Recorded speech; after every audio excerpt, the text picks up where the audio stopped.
I'm still tweaking out in a cave. I will continue to RP that. Don't give a fuck. Well, all right. So, the last time we left off in our campaign, you had just, uh, you had just beaten the goblin boss Dormish, and it was quite a tough fight. And you guys were to the ground. You found a couple magic items in Dormish's treasure room, and much to Pyrite's surprise, that these were some of the artifacts that he's been interested in and that has been showing up all throughout Aloe for the past couple months. And after distributing it, Roland got his hands on a ivory pipe of restoration, and I think Pyrite got his hands on the companion's band. And I've added both of those to your inventories. They're both like their own magical items. But just so you're tracking, I'm not going to be keeping track of attunement slots, like, because there's going to be a lot of like minor magic items here and there, and I kind of want you to do your own play style, however much you want to do. But like I'll give you enough stuff that you can kind of like mix and match with, what you'll find, and see what works for you and what you want your kind of play style to be. And if you have like a change or like or like something you want to focus on with your build, just let me know and I'll try and incorporate that to like a later storyline or to a magical item that I can introduce, homebrew up, and give it to you later on. But after doing that, you guys made your way down a little side passage because, much to your shock, Princess Samishir LeBlanc was not there.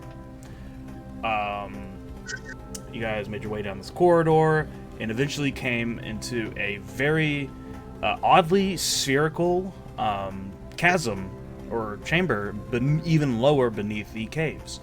The thing about this this cavern was it was not naturally made. This was carved, and you saw at the bottom that there were some pillars, but not much else. A lot of mist in the area.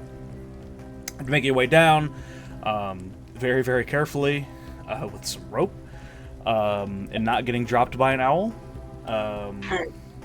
You guys wandered around in the mist for a little bit and were jumped by the goblin cleric Grungir, excuse me.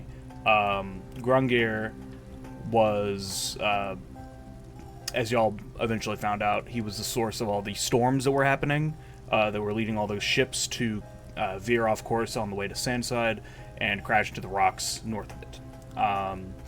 He and the use of his very powerful relic, the Eye of the Storm, put up a very good fight, blinding y'all with fog cloud and resurrecting zombie pirates to come and attack y'all. Y'all made it out mostly unharmed. I mean, not everyone mostly unharmed, but good enough. But it was the end of a very, very long day. You guys had gone through a lot of shit, so understandably, that once you'd fallen these enemies, you would take a long rest after you found Samishir, and she ended up being in the pirate boat that was crashed at the foot of this waterfall, in this cavern, but not before Kythos was struck by a bolt of lightning coming from this artifact. And when Kythos was struck by this artifact, he had a misty vision of a deal going on between his patron deity, Talos, and an unknown other party in the kind of same area that this ruin was in. And after freeing Samishir, she revealed that there are a couple of ruins that have been uncovered like this, that have artifacts in them. and they've been revealed to be, you know, special, like Forerunner ruins. But y'all decided to take a long rest. Everyone should have gotten the benefits of a long rest. You are still level 3.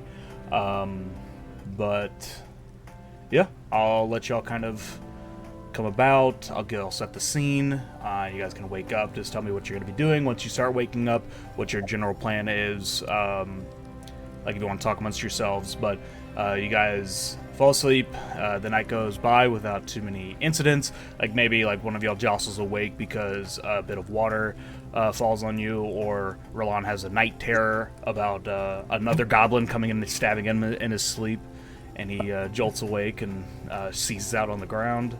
But other than that, the fire is kept alight. The boat is surprisingly warm and watertight, despite being very damaged, split in half, and provides enough shelter for you guys to rest safely.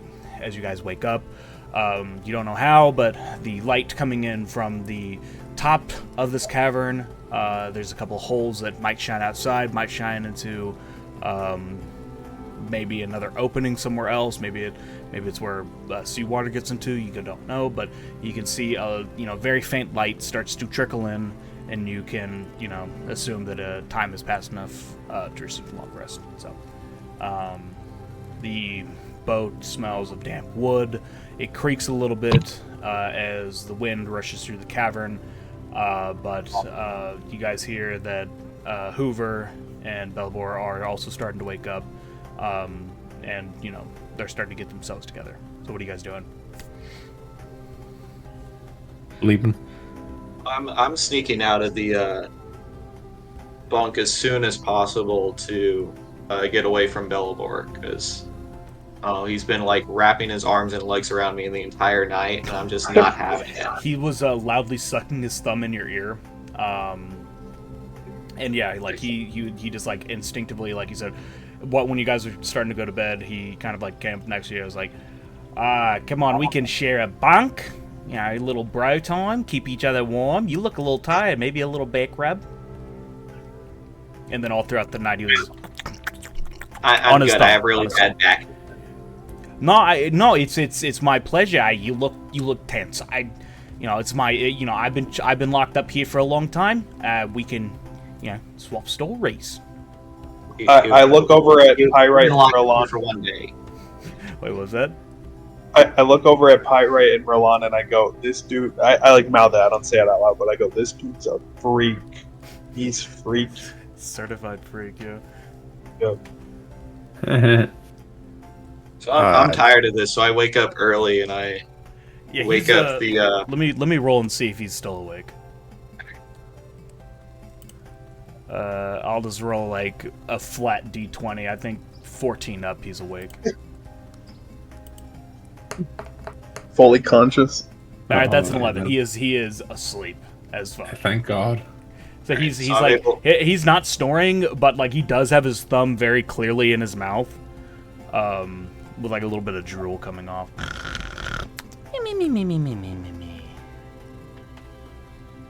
So I sneak out and then I wake up Kythos and Roland so that we can have a huddle before the others wake up. Sure. Should I roll to see if I'd still be tweaking in the morning? Because to my knowledge, I don't know what the fuck's going on. Roll a wisdom save. I'll let you decide the DC on this. So, like how mentally fucked up is Roland? I think with sleep, we'll say like I don't know why I'm picking this number, but a 7 or above is fine. Okay. Anything below a 7, I'm fucked on. So wisdom save. Yeah. Why were you tweaking again? What happened? Just so many goblins. Yeah, he wanted to sleep. Yeah. I got a 12. We're good. So right, so Roland with the rest has kind of like his nerves have settled a little bit. His spine is like slightly decompressed. He's a slightly taller because of it. Like you can tell, like he's received like he's like glowing almost. Right. Thank God. I don't immediately trust it, so I just look at him. I go, goblin, to see how he reacts. Stop that. Yeah, make a vicious mockery roll. What do I roll for that? Am I gonna take damage? No. Don't actually deal damage to me. No, he doesn't have vicious mockery. Oh, okay. It would have All right. been, I think, either a charisma or wisdom save for you, Roland. I forgot. No, but since you rolled a 12, if you were tweaking, I would have done it, and you would have gotten like a little shaky. All right, it's fine. It's fine. We're, like, to my knowledge, I know that, like, based on where we're at, and we had lodging inside the cave, like somewhere we have the princess. Like, I remember, like, it almost dream-like the memories of last night. Less green though. Yeah. So in our group huddle, we start discussing, like, we have the princess. What's our game plan next? Should we just bring her back to the town that was looking for her? Should we bring her back to the tavern bartender and just go, "Hey, buddy, we told you so. Where's our loot or cash reward or whatever?" Perhaps we ask the princess what we should do. She's there. She's like starting to stir a little bit. She was a couple bunks down from now. Well, Yeah. I mean, I am as impressed as anybody that she cares about the ancients and the ruins, but, you know, we do have to keep in mind that we need to get funding for this. And we don't get funding if we don't make it out of here alive. So, what's the game plan? Are we going to sneak back through all of those goblins, or are we going to try to find some way? Like, there's water coming in here, which means there's got to be a way out. So as you say that, Pyrite, the princess like kind of like slightly sits up, and she says, "Oh, I might have a solution for that." And she gets up. Her hair is like super messy. It's like falling down in her face. And like she like picks something out of her teeth and walks up to the little huddle and like squats down with y'all.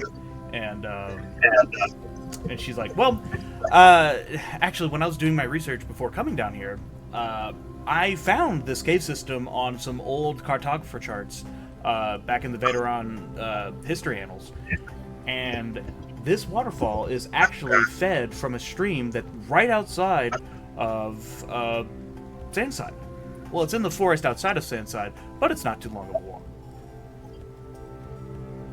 Well, how convenient. So, wait, you were doing cartography research and then just so happened to get kidnapped to that exact place? Well, I was coming here and I was doing my research independently after doing my research about the cave system. Because I heard tale of there being an artifact uncovered here, and I was investigating it when just so happened to be a goblin encampment right above. Oh, well. Princess, what made you think it was smart to go run off on your little old lone self to explore treasures and adventure and danger? And not to say that you aren't a capable explorer. I'm just curious what your thought process was running off here on your own. Well, listen, there is this dinner ball. It's a diplomatic meeting. There's a big gathering of people happening in Vaderon just a couple weeks from now, and I wanted to come with a new wave of information about these relics because they're a hot topic. They can vie for diplomatic power, and if we can get a handle of it and get a final decision on it, maybe there'll actually be some peace in Aloy. Princess, let me talk with my my colleagues here really quickly. Let me give us one moment really quick.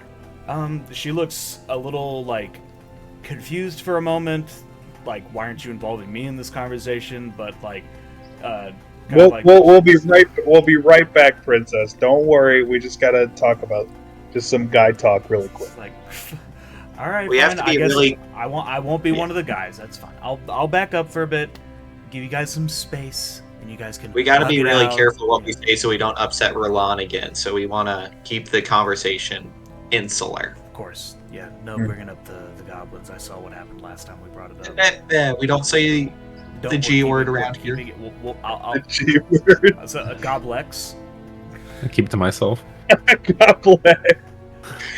I'll see myself out. I forgot we have to use the proper terminology for coveralls. Okay, my bad. And she backs up. She goes and she sits next to Hoover and helps him start putting breakfast together. All right, Roland Pyrite, what are your thoughts? I was thinking that we offer to become her bodyguards at this ball for a nice, pretty penny. That's the smartest thing you've said all morning. I say. Coming from someone who was completely silent all morning. We get paid from the guy who gave us this objective. Then we stick with her because it's an investment. I agree. And maybe the longer we're with the princess, the more we'll learn about, international affairs, other lands, treasures unfold. We'll get more knowledge and more opportunities. And I think the princess would appreciate our security services. Hey, you don't have to convince me to spend more time with Samishir, but All right, so we break. So we're ready to break and offer the princess just this idea. We'll show her what we can do by escorting her out of the cave safely. Right, and she seemed to have some understanding that if we take the direct route, just go up the waterfall, we can get out and be right there at Sandside. Mm-hmm. All right, sounds like a plan. All right, so we break out of our huddle. We talk to the princess again, and we say, "Princess, we have a offer for you that we think you're gonna like very much." Hold on. I'm looking at I'm watching Hoover make hash browns, and you see Hoover is like hunched over like an old it's like a mostly dry piece of wood, and he's gotten like a little cleaver. He's gotten like his battle axe out, and he's like dicing up like a potato that he just pulls out of his sack on his side. Oh man. Well, luckily those hash browns won't be ready. They'll be sometime before those hash browns are ready. But I think we can pitch our idea to you well before the hash browns are cooked. Sure, decisions always better made on a full stomach. But she sits around, she's looking at you, so you have her attention. Okay. So we're gonna offer to. Wait. Oh, go ahead. Can I metagame a bit? Who has the highest? Who has the highest charisma stat here? Kind of like she backs up, like, oh, okay, maybe I did. No one, though. Don't worry. There's no, like, No, you're fine. You're fine. Like, rehuddle quickly. She looks to Pyrite real quick. It's like, what do I call them? Little green man. Who has the highest charisma stat here? I'm ready to go in for it, but I have like 0 charisma. So. I have +3 in persuasion. I have 14 charisma +2, and then I have for persuasion +2. Yeah, okay, so I might need to do the talking then, because I have +3 in persuasion. That's fine. Shit. Okay. All right. After another quick huddle, Shamsir's just kind of like she's like standing in the back a little bit. It's like, okay, so. You know how it is in the morning. Is the huddle thing gonna be like a consistent thing, or is this like just like a guy thing? This is just a one-time thing. But Pyrite has something he wants to tell you. Yeah.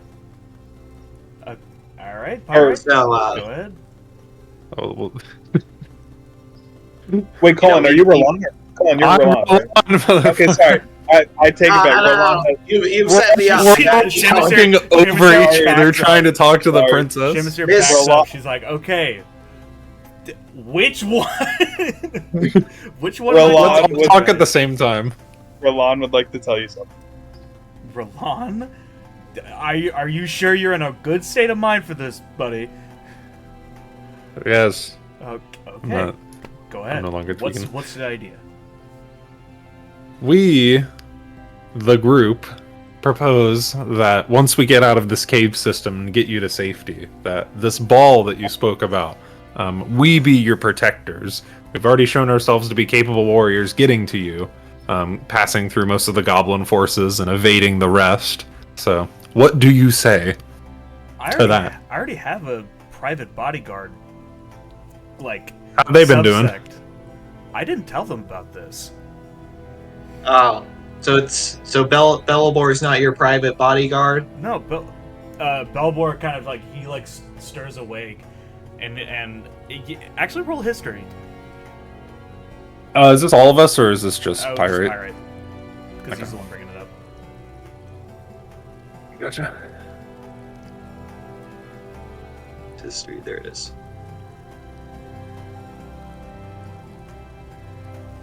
All right, it's a 10. Okay, I mean that's decent enough, but you don't remember who, but you remember hearing that Belbor was the captain of the Sandside Guard. Ah, okay. Well, consider this, princess. I mean, You I'll can for have sure, your- like I'm definitely in debt to you for like saving my life, like for sure. And don't like, you forget it. I'm not. It's been literally 8 hours.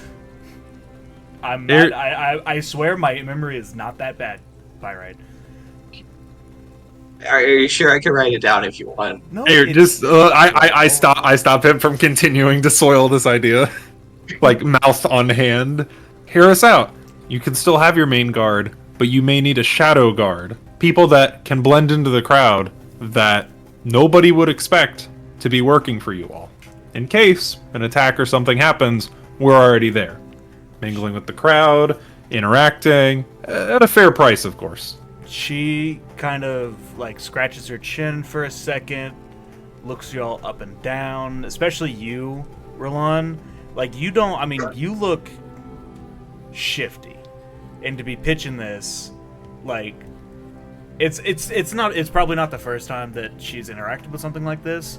So I'll go ahead and have you roll persuasion and deception. Okay. I mean, I'm genuinely just a metagame Well, again. I know I you're genuinely mean I know what I'm you're saying. genuinely wanting this job, but to do it for her protection or to do it for the money is a different thing. You pay for what you get. So I'll roll persuasion first, then I'll roll deception, because both I think are +3 for me. So it's gonna look similar. Well, it's not like we're gonna. Oh provide fuck this- yeah! Persuasion is a nat 20. Okay, First all right. And deception is a 13. Okay, I mean the nat 20 definitely boosts y'all up. So she like eyes y'all up and down. She sees that like, you know, for some reason, it might just be that she was desperate and probably really praying to the gods for heroes to come and rescue her. So she might be a little bit like starstruck at the moment. So she looks around. She says, you know, all right, if that's how you want the debt to be repaid, I will consider y'all for a job when y'all get to Vaderon. Like, I was gonna wait, but I was planning on inviting y'all anyways after this. You guys seem like you're at least a little bit interested, and she looks at you, Kythos, maybe a little bit deeper than just interested in it for the artifacts. And so you might be interested in this meeting, considering that it, has something to do with AOA. I'm happy to be of any help I can, Princess. Well, that has yet to be seen, but again, we'll get there when we get there. But And of course, if you need any extra help appraising the value of these artifacts, of their historical value, of their cultural significance, I would be happy to aid in that regard. she kind of looks at you, Pyrite. It's like, Pyrite, you would fit in quite well with some of the other Vitorian historians. They're also bringing in tons of these things all over the market, and they would definitely help with maybe your own research into these artifacts as well. I very much appreciate that. Thank you. But I guess first things first, we kind of have to get out of here. Like, I like spending time in an old broken ship at the bottom of a cavern as much as the next guy, but maybe not for too much longer. And Belbor kind I of gets agree. up out of his bunk and he's like, "Yeah, I think it's about time to start packing up on the old mule and getting ourselves on the top side." So we'll discuss like our escape options, right? We'll consider the waterfall option, trailblazing our way through the goblin horde, or sneaking out in some other way. Will this be like another one of y'all's huddles? Or is this No, gonna be no, like a group thing? Is this gonna be like a group thing? We're all in this together. Okay. This is representative democracy here. Okay, perfect. I'm an elected official, so I would perfect. Semi-elected. I suppose. Obviously, Princess is an elected official. Semi-elected. There's a council that comes together, and the family from Vaderon is usually always the one that wins the council's favor. interesting. Well, we won't meddle into politics too heavily, but what are everybody's thoughts about escape options? What do we think is the best one? Sneak out. We're not going through goblins up above. We're gonna find a sneaky hole to get through, and we gonna get out. I think if we can get some way up the waterfall, like how tall is this waterfall that we're looking at? It's fairly high up. It's like 200 feet up. Oof. So even if Alright. we got our ropes back, we wouldn't be able to just scale it. Yeah, but I mean, it's definitely possible. Let me see. Did we take the rope we tied off to rappel down here in the first place? Like, did we get that back? Did we, like, shake it off and then I coil would it back say- up, or did we just leave I would it? say even if y'all didn't, there's still, like, it's not like this is a hostile environment at the moment. You could probably still just go grab it. Okay, then, without taking up too much time, I'm gonna go out of my way, not to split off from the group, but I'm gonna go do that. Like, I'm gonna go collect all of the rope just in thinking. Like, don't even mention it to the group, just kind of Okay. go off on my own and Rolando grab that real gets quick. gets the rope and comes back. Samishir, like at the talk about the waterfall, she like raises her hand and says, well, when I was coming down here, I did have a fairly good rope that I set up. I can't promise that it's, either still there from the goblins or it's a 50-50 chance, but I used that to get down when I rappelled down myself. All right. Well, I mean, if the rope's still there, I feel like that's a good thing that we can try to. I mean, how good are y'all at climbing? Have any of y'all tried to I'm scale quite on top of athletic. on a cave wall recently? Get a load of this guy. I'm good with ropes in terms of ship sailing.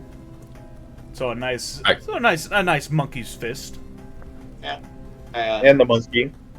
Look, I climb things. But before we do that, let's try to look for other potential routes, maybe some sections to climb on or something. Like, I want to get a look at, like, the entire area to see if there's, like, a more visible path that presents itself. Okay. You want to do that now? Yes, I do. Okay. Because we could sit here and talk about it all day, but we gotta, like, figure out which, what options I'll might be available to us. I'll help Roland take a perimeter too. All right. Hoover gets up, and Belbor gets up with Hoover. They both like nod. Hoover has like some hash browns like on the side of his like mouth, and he's like scarfing down another one. When he nods, he's like, "Yeah, I think we'll go investigate maybe the place where we came in, just to double check to see there ain't any activity coming about." And they walk that way. Roland and Pirate, what did you say you were doing? could I? So, like, my spirit animal is still an owl. Could I have that like Yep. fly up around the whole Yes. area? Like, And look one thing I towards the forgot. top. Yeah, one thing. The owl, like, he lands on her shoulder. You just didn't notice him. He had gone invisible for the time when he was inactive. And he appears back on your shoulder. And he gives you, like, a salute. Woo-hoo! And goes and, like, dashes up into the sky. You see a light blue streak up through the creaks of the pirate ship. And he starts doing some circles around the room. I'll let him go first since he has an aerial view. So for now, Pirate, you're going to be using the owl's perception. You'll get a... I think it's proficiency and like an advantage on perception. Keen hearing and sight. The owl has advantage on wisdom perception checks that rely on hearing and sight. So his perception is a +3, so roll a d20 +3 twice, and that'll be your perception check. Roll on you and Tythos, you also do one. Just one basic perception I'll let you know check. now, you're going to be looking for two different things. Gotcha. Just one perception check. Yes. I got a 10. So I rolled the d20 twice. The highest I got was a 15. So with the +3, that would be an 18, An 18, for the okay. owl. All right. 7. I ain't helping here. Kythos, you see on the ground are still the bodies of Grungir and the pirate. And Pyrite, I guess with an 18, you'll see the bodies as well. They're kind of like a little ways away from the pirate ship. But you also see back behind the pirate ship is this waterfall. It's almost directly behind y'all. The pirate ship, you'll see like there's kind of like a shallow pool on this side of the sphere, and you can tell that when the ship crashed down out of it came from this waterfall. So, and you'll see that there is a slight slope to the walls where the waterfall is coming out of, and you do see what looks like a rope near the waterfall. And Samishir is going towards that rope. But she's just like looking over it. Well, everybody, I think... wait, let me look. And Pyra and Roland, you see the owl. There's not one Everybody- there. You look up immediately and water drops in your eyes. Oh, I've brushed it off to the side. everybody, I think we may have just found our ticket out of here. Our wonderful owl spirit friend here has helped find a way out of this cave here. Perfect. Why don't we get the owl to take all of the rope that I just collected, which I don't know how many feet that would be. Would it be like 100 feet in total? Or is that just 50? Whatever we used last time. You Have the tied owl take the two rope. 50s together. Okay, yeah. So have the owl take 100 foot of rope, fly it to the top, right? And then see if we're capable of even just getting like the rope secured up there, so then we can kind of like wall climb and then jump onto the rope and climb up, was my thought. Well, there's already one rope available, so I was thinking, we could use the first one for the first 100 feet, and then once we get up a certain amount, then using both of them might make it easier. All right. So do you want to like have the owl tie the ropes together? 'Cause it doesn't have opposable thumbs. I mean, we could tie it. What if the owl shapeshifts into a different animal that can tie up there? This is a new day, so I can change the form of it, right? Yes, I suppose that is correct. What animal has opposable thumbs that's like small? Monkeys. Yeah. Monkey time. I'm thinking this monkey time. All right. So I look at my spirit animal. All right. Ready to become a monkey? Woo! Woohoo! And I assume the owl. gives you a nod and hits its fist to its chest, like respect. All right. So let's see. Do I have to cast anything for it to transform, or does it just do that? So I'm assuming you're making it want to fly up to the rope, and then shapeshift on the way down with the rope, or land on the rope, shapeshift, and then tie. The latter. Yeah, well, actually, I was thinking maybe if it were to turn into a monkey, we tie the rope that we have around it, and then it climbs up the current rope just to make sure that like it's enough that it would hold a small animal. So that would be like a test of the Okay. So existing you're rope. using it as a trial to test this rope. Yeah, like using it as a trial to test the existing rope and to bring the other one up. Gotcha. Okay. So the owl you see like in a another soft glow,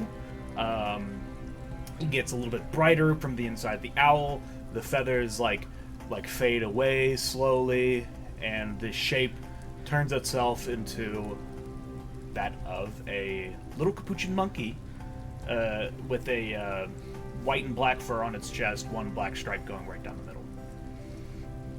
Cute. It looks up at Pyrite, and it puts the rope in its teeth, gives you 2 thumbs up, like woo, woo, woo, and he scampers off towards the waterfall. Alright, well, let's check to make sure that he doesn't fall down all the way down. So go ahead and give the monkey an acrobatics check. So that is +4. All right, D20 plus 4. Mm-hmm.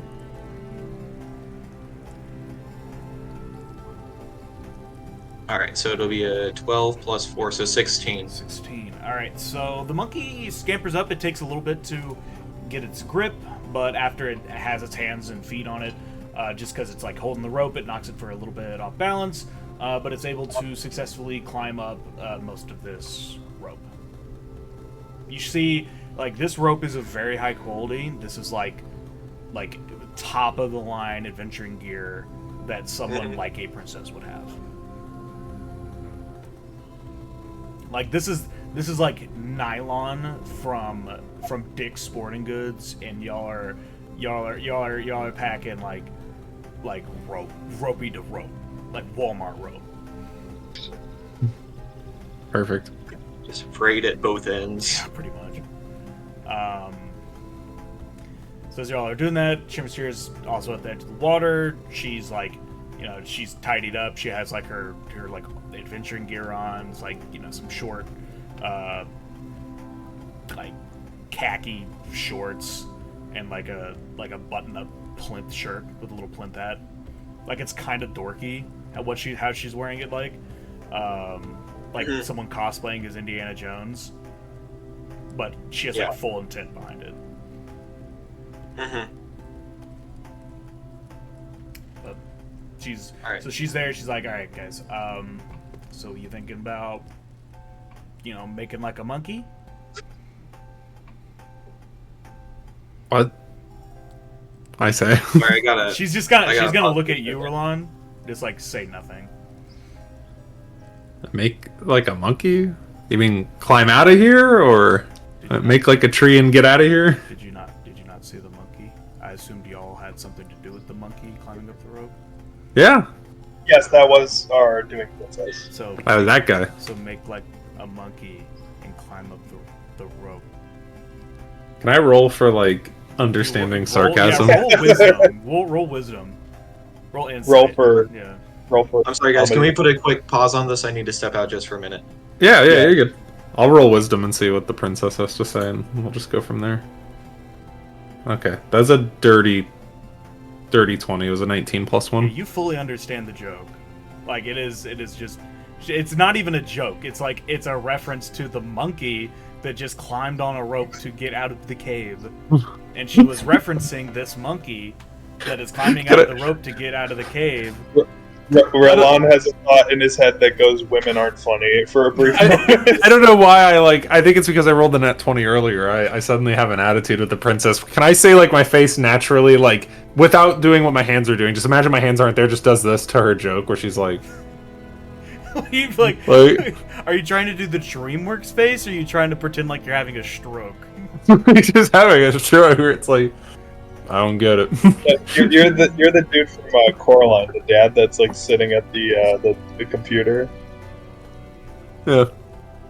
She kind of like I nods can't and even- says like, "Oh, You look like this guy right now. Not to we'll wait for Andrew to get back, but I don't know who's lighter between myself and Pyrite.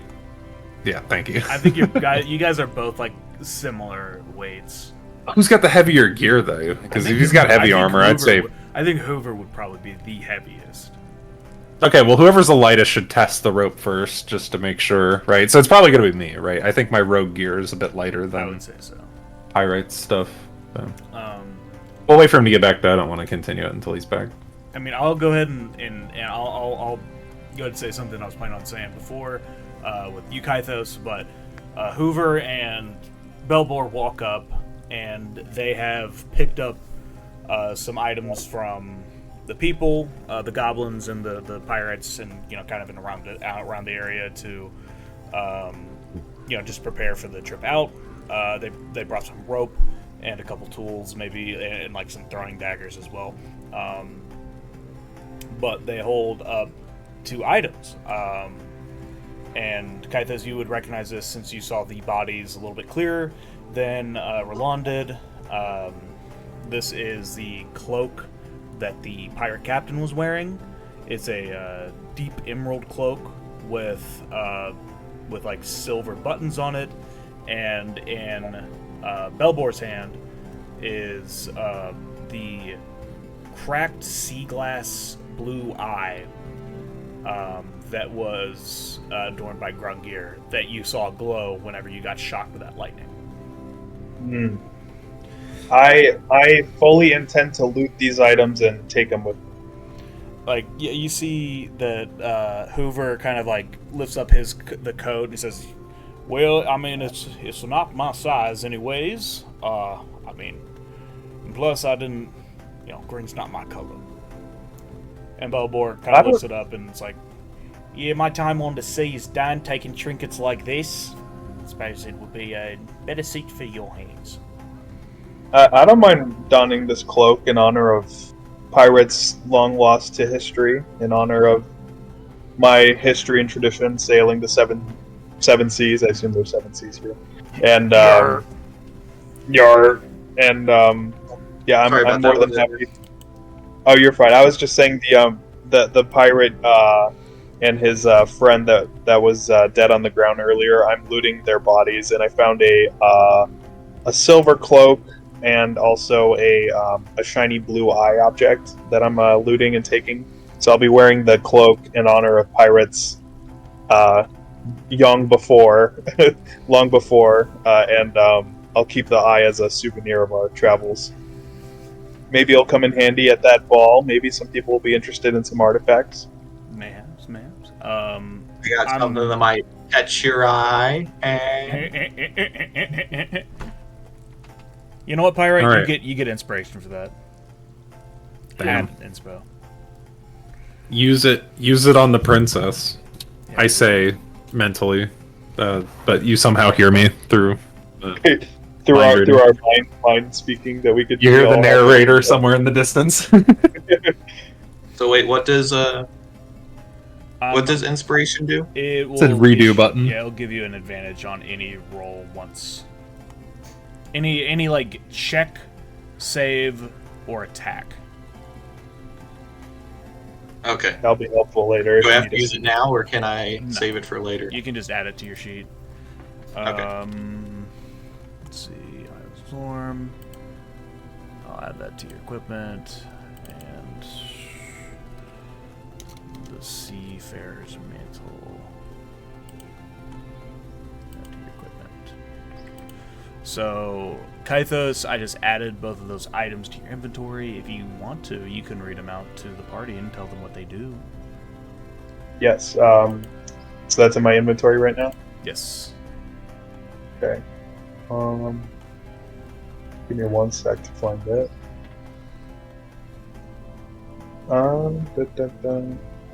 Let me refresh the webpage real quick. Maybe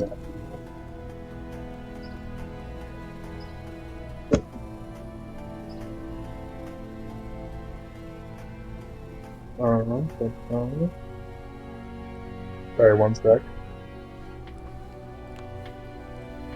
Okay, the website loaded. So I'm going to Inventory, Eyes of the Storm, and Seafarer's Mantle.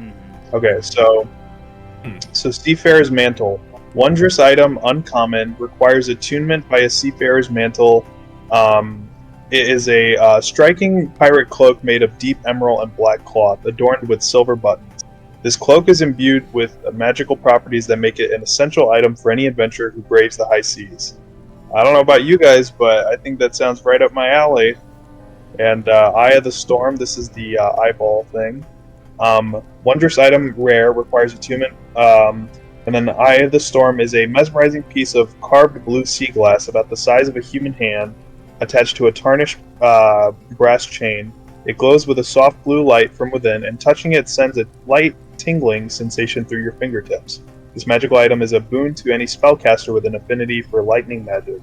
Ooh. Wow. Oh, that sounds like something that could be a very helpful thing in a future battle if we Sounds just good so for happen. protecting princesses.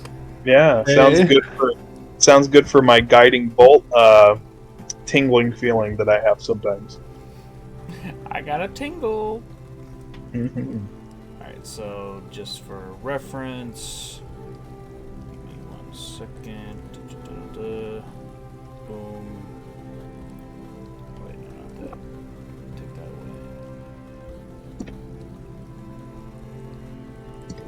away. Let me read this first, Mantle. It also never gets wet, no matter how stormy the weather is. This cloak remains perfectly dry. Charismatic aura. While wearing it, the wearer gains a +1 bonus to charisma.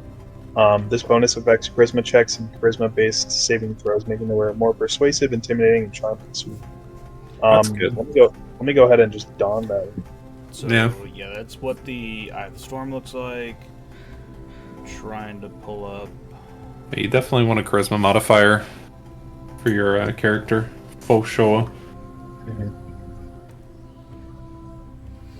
I have the picture of the Seafarer's Mantle in a second. But, yeah, like these are,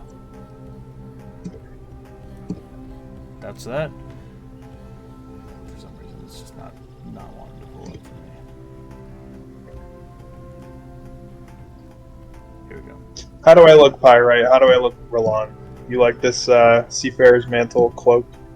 Can we have him roll for Oh, yeah, what do we roll here? roll per persuasion. Yeah. Either persuasion or Persuasion. performance, whichever one.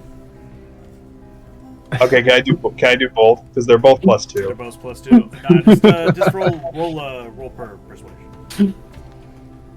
Well, I did persuasion, but I want to try performance. Just let him do performance. He got a 6. You got a First son, I'm gonna 6. I'm gonna make fun of his ass if you don't let him roll for performance as well. No, I said or, I didn't say and. So, you guys look, and Kythos is like trying on the Seafarer's Mantle. It's like a pretty luxurious. It's just a magical item, even on this pirate, like this dead zombie pirate. Like it stayed, fairly intact. But like as he turns around and does like a little twirl, like you can see it's like tucked into his underwear, and like it's kind of like poking out through the back of his thing, and he almost trips and falls. Like it's pretty obvious. It's pretty obvious. It does look nice, but all I can imagine is like the gold coins associated with the outfit, not him wearing.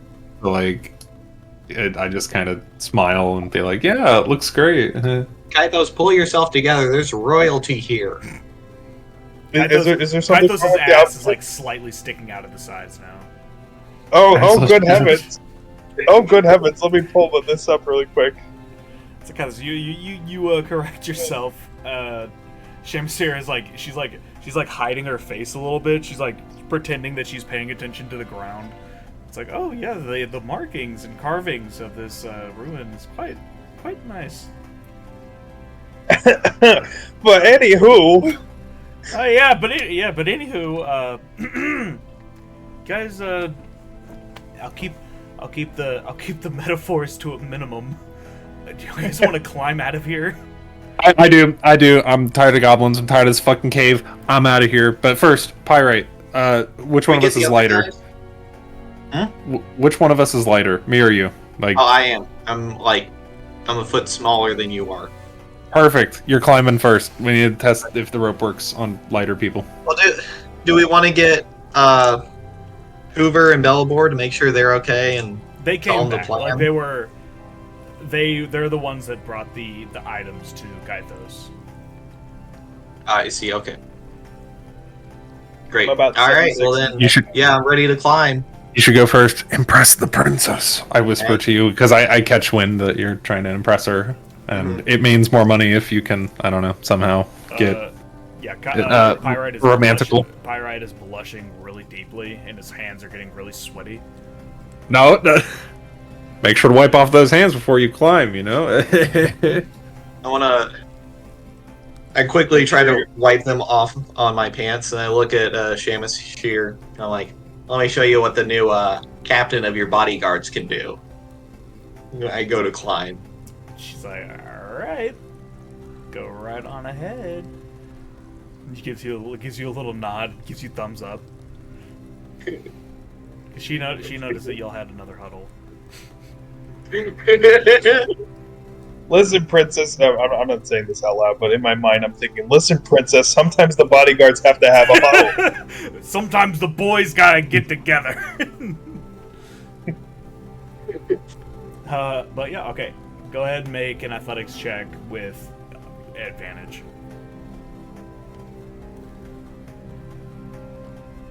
Oh boy.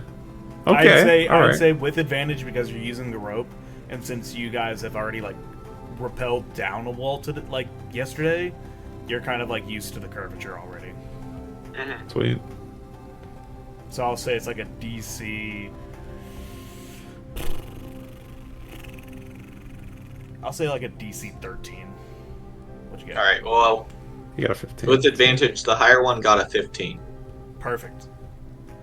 Alrighty, so you guys see Pyrite, like, gives it a little tug as he's going up, and grabs on the rope, makes his way up. He's already like 150 feet up, like it's no deal. Damn, Pirate's a good climber. He gets after it. Nice. I mean, there is a slight curve to the wall, so it's not like you're doing like a sheer climb. It's kind of like it's at an angle. Gotcha. Well, I guess I'm next then. And doing it with advantage, did that use up my inspiration? No. Okay. Inspiration, you choose to have advantage. If I give you advantage, that's something else. All right. Yep. Great. Thanks. Now, after watching Pyrite climb so elegantly, would I be able to see the same sort of movements and footholds that he placed himself into to also be granted advantage? I mean, you guys would have advantage anyways, but Okay, all right. I mean, I would say that is Roland's way of kind of like scoping out like the wall, and like he wouldn't be doing it to see like his his body's form. It's more of like his footfalls. Yeah. So after watching him, I'm ready to practically mimic what he did because our bodies are also similarly sized, so I can do it the same way. Athletics advantage, DC 13. Okay. +0 for me, unfortunately. I already got it. It's a 14, but I'll roll twice anyways to see what happens. 18 actually is a higher. So you are catching up pretty quickly to Pyrite. Like you're like you've noticed like kind of like the motion that he's going in. You've actually noticed like a couple of like, you know, like I would have done this better. I would have done that better, and you start to like bound up the side of the wall. And Samishir kind of like gives you a nod, Roland. It's like, well, okay, maybe you know he's doing a little bang up job there. And, There you go.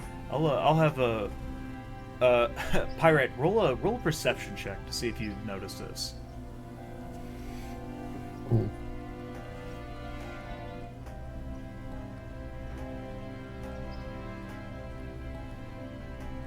It's a 6. A 6? Yeah, you don't notice. You're like sweating, huffing, puffing a little bit. Like you're lugging like your bag. You see the monkey is like climbing alongside you, like giving you like he's chittering inspirational like an inspirational speech in your ear. And I appreciate that, little buddy.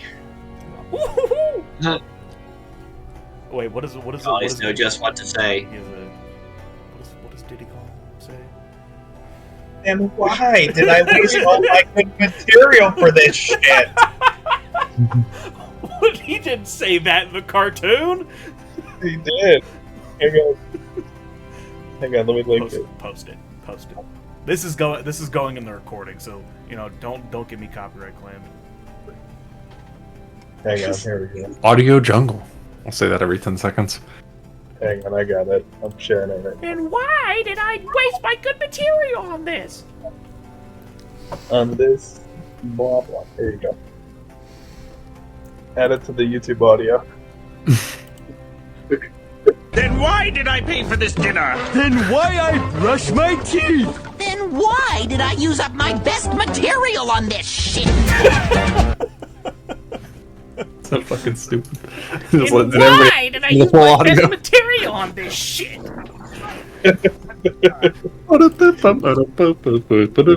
Audio jungle.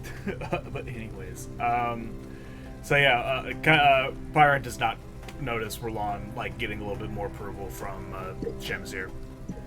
But all right, so Kaitos, go ahead and roll, brother. All right, we're doing Please 3 for 3. 3 for 3. You got this. we're doing an acrobatics, right? Athletics. with advantage. Athletic with advantage. Okay. Please. Please let this be a normal ride out of the cave.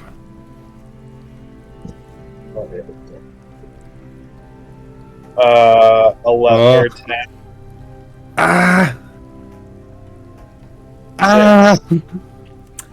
With No. the 10 and 6. 10, Yeah. you're not exactly able to make it up.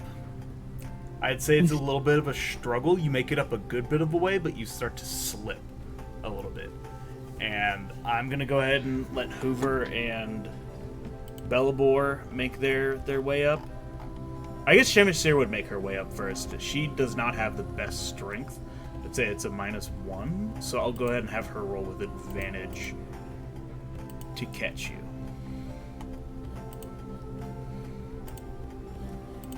2d20s, y'all. So 15 to catch you. I'd say that's a pretty tough check. But she's able to at least stop your descent and brace you up against like the rope and allow you to like regain your footing. Yeah, like wipe off my hands or something. Yeah, she's like, you're doing good there, Kaitos. Just keep on pushing up, okay? All right, thank you, Princess. I'll try my best here. You gotta keep it on. I'm more of a You're stay from on the Bo- open seas kind of guy than climb up walls kind of guy. Just imagine this is the crow's nest and you are the crow.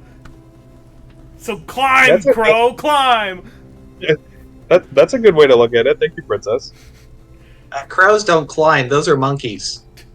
They can't hear you. The monkey gives you a thumbs up though. He's like, you can tell that he's like, that would have killed. That was some good material. Why do I waste my material on this shit? So yeah. So you're able to do it again. Alright guys, last athletics check to get out of it. You're at the 150 mark. All you need is this last 50 push. But if you fall, it would be bad. So just one athletics check for all of us. Each of y'all make one, yeah. With advantage. Athletics. With advantage. Also got a 10 again. With advantage? No, I rolled only one time. All right. Dang. And then 30, 23. 14. I still Alright, don't know. Okay, alright, that makes it. Hold up. Yeah. With advantage, I got a 23. Ooh. With So- advantage, I got a 19.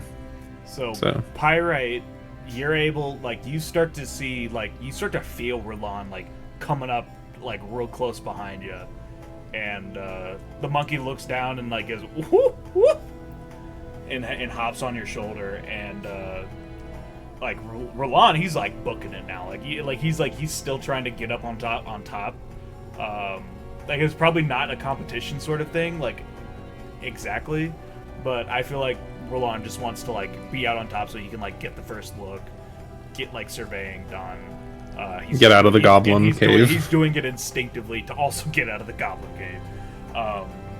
But you're able to like sense this, and you just like super quick, like world's strongest man. I guess like Andre the Giant climbing up the cliffs of despair in Princess Bride, and you're just like, and you make it on top. I think to myself like, I gotta impress the princess. Yeah, and you like shoot up like a rocket up to the top, and you're there, and you're like, and you're kind of popped. Kythos, you see all this, but you're still struggling a little bit. Like Fallen definitely it shook you a little bit, so you're doing the thing where you kind of overcorrect for everything. You're making sure each hand grip is super secure before you start making the next one.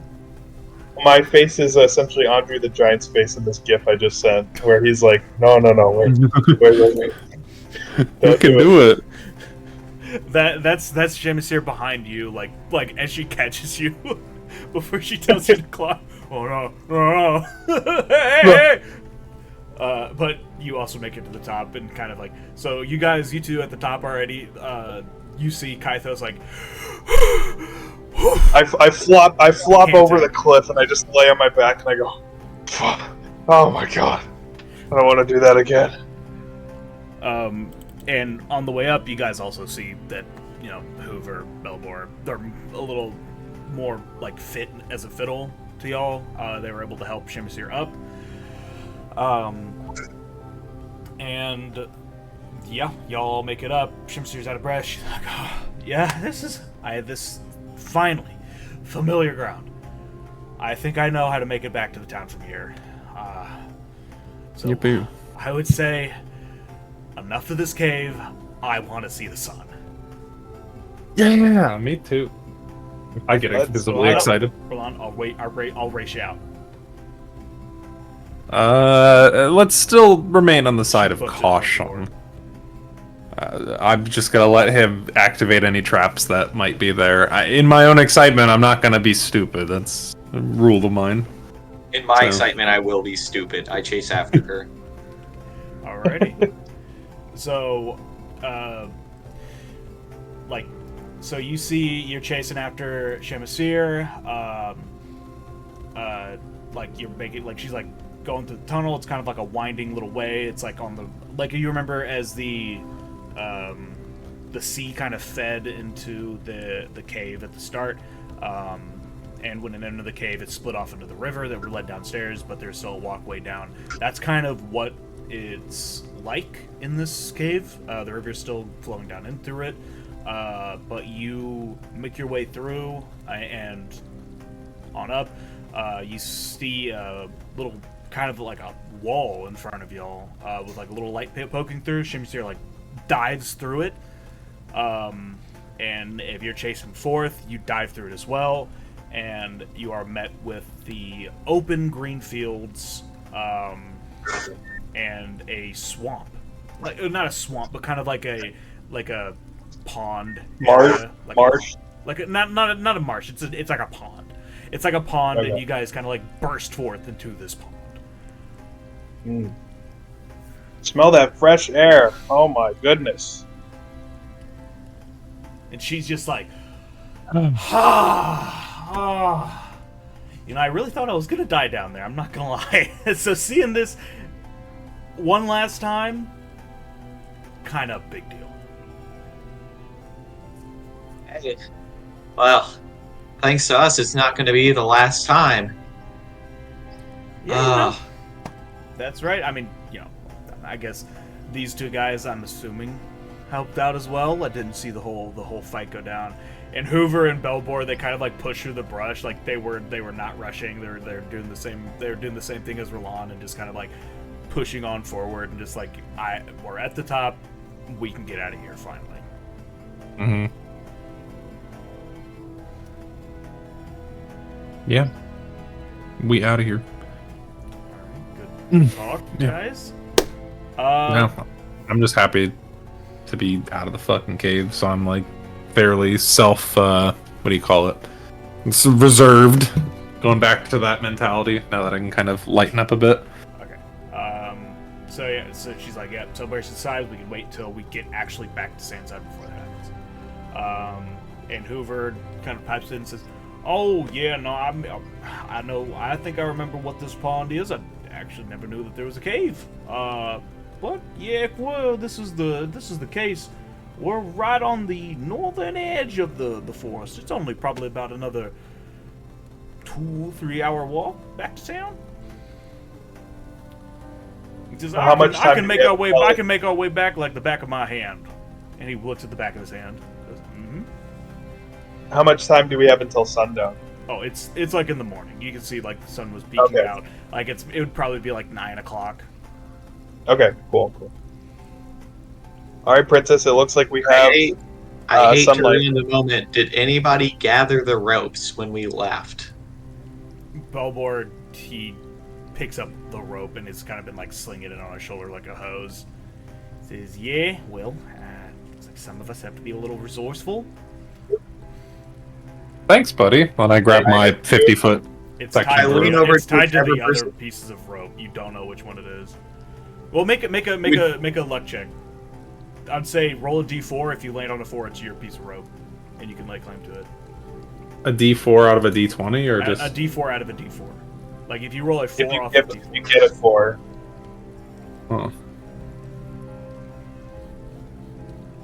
So I want to lean over to whoever is closest to me and just say, like, I don't like the idea of Bellamore having rope. Yeah. He kind of winks at you. I hear you, Pyrite, loud and clear, buddy. Well, my rope. So you grab a piece of rope out of the coil, like the long like rope that Belbor has in his hands, and Samishir turns around and is like, "Roland, that's mine." And she grabs her rope. It's like, I can untie it, unless you want to do the whole like claim your rope thing. You can untie it and then just give me my section when you're done. Alright, so That'd be great. Like she goes about dividing it with. On the way back, she'll divvy up the rope so everyone gets her rope back. Cool. But Problem solved. Anyways. so I think our next question, gang, is how do we get back to town? Oh, Hoover knows. yeah, you're already walking down the road. Hoover is like he's Okay. like whistling a tune. He's whistling the Robin Hood, the old Robin Hood tune, whatever it is.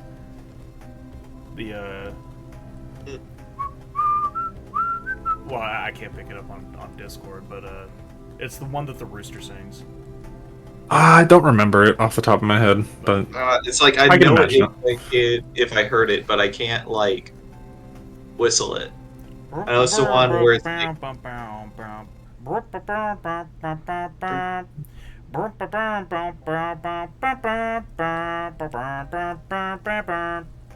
It's that one.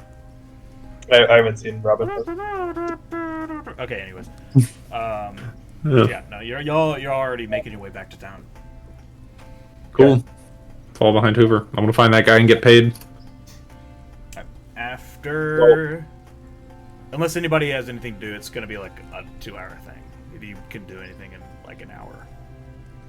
I'm just walking. I mean, really, we're not gonna get paid. We need to get back to town anyways, so I don't have anything pressing on my mind in game. The quicker we get I have, cash, the better. let's see, I have a dragon chess set, so I want to try to teach my monkey to play chess. While we're walking. Let's. While we're Well, you can just hold up the thing and like each make a turn. Like you can see the monkey. Like okay, let's roll off. You roll an intelligence, and the monkey is gonna roll an intelligence. Who's more intelligent? Oh boy. The monkey has a -2 to intelligence, so you know. I got a 6. He's stupid. You're playing checkers, the monkey's playing Moncala or some shit.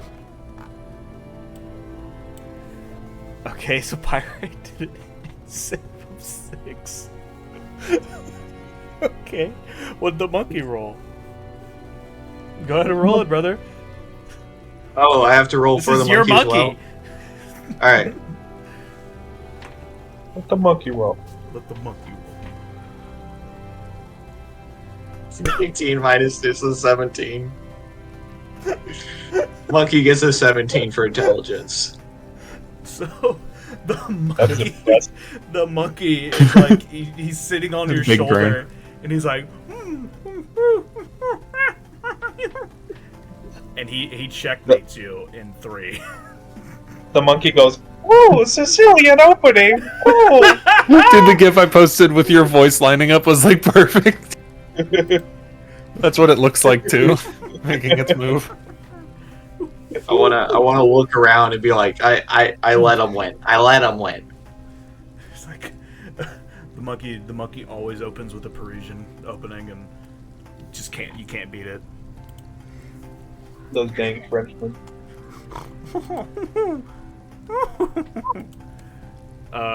So I mean, he's pretty dang good at it. I'll say that. I mean, I would have actually, looking back on it, wouldn't have added the int ability to it, or I would have doubled the negative of it, because like he's never played chess before. But even that would have beaten yours. He's still gonna beat me. He's a fairly smart monkey.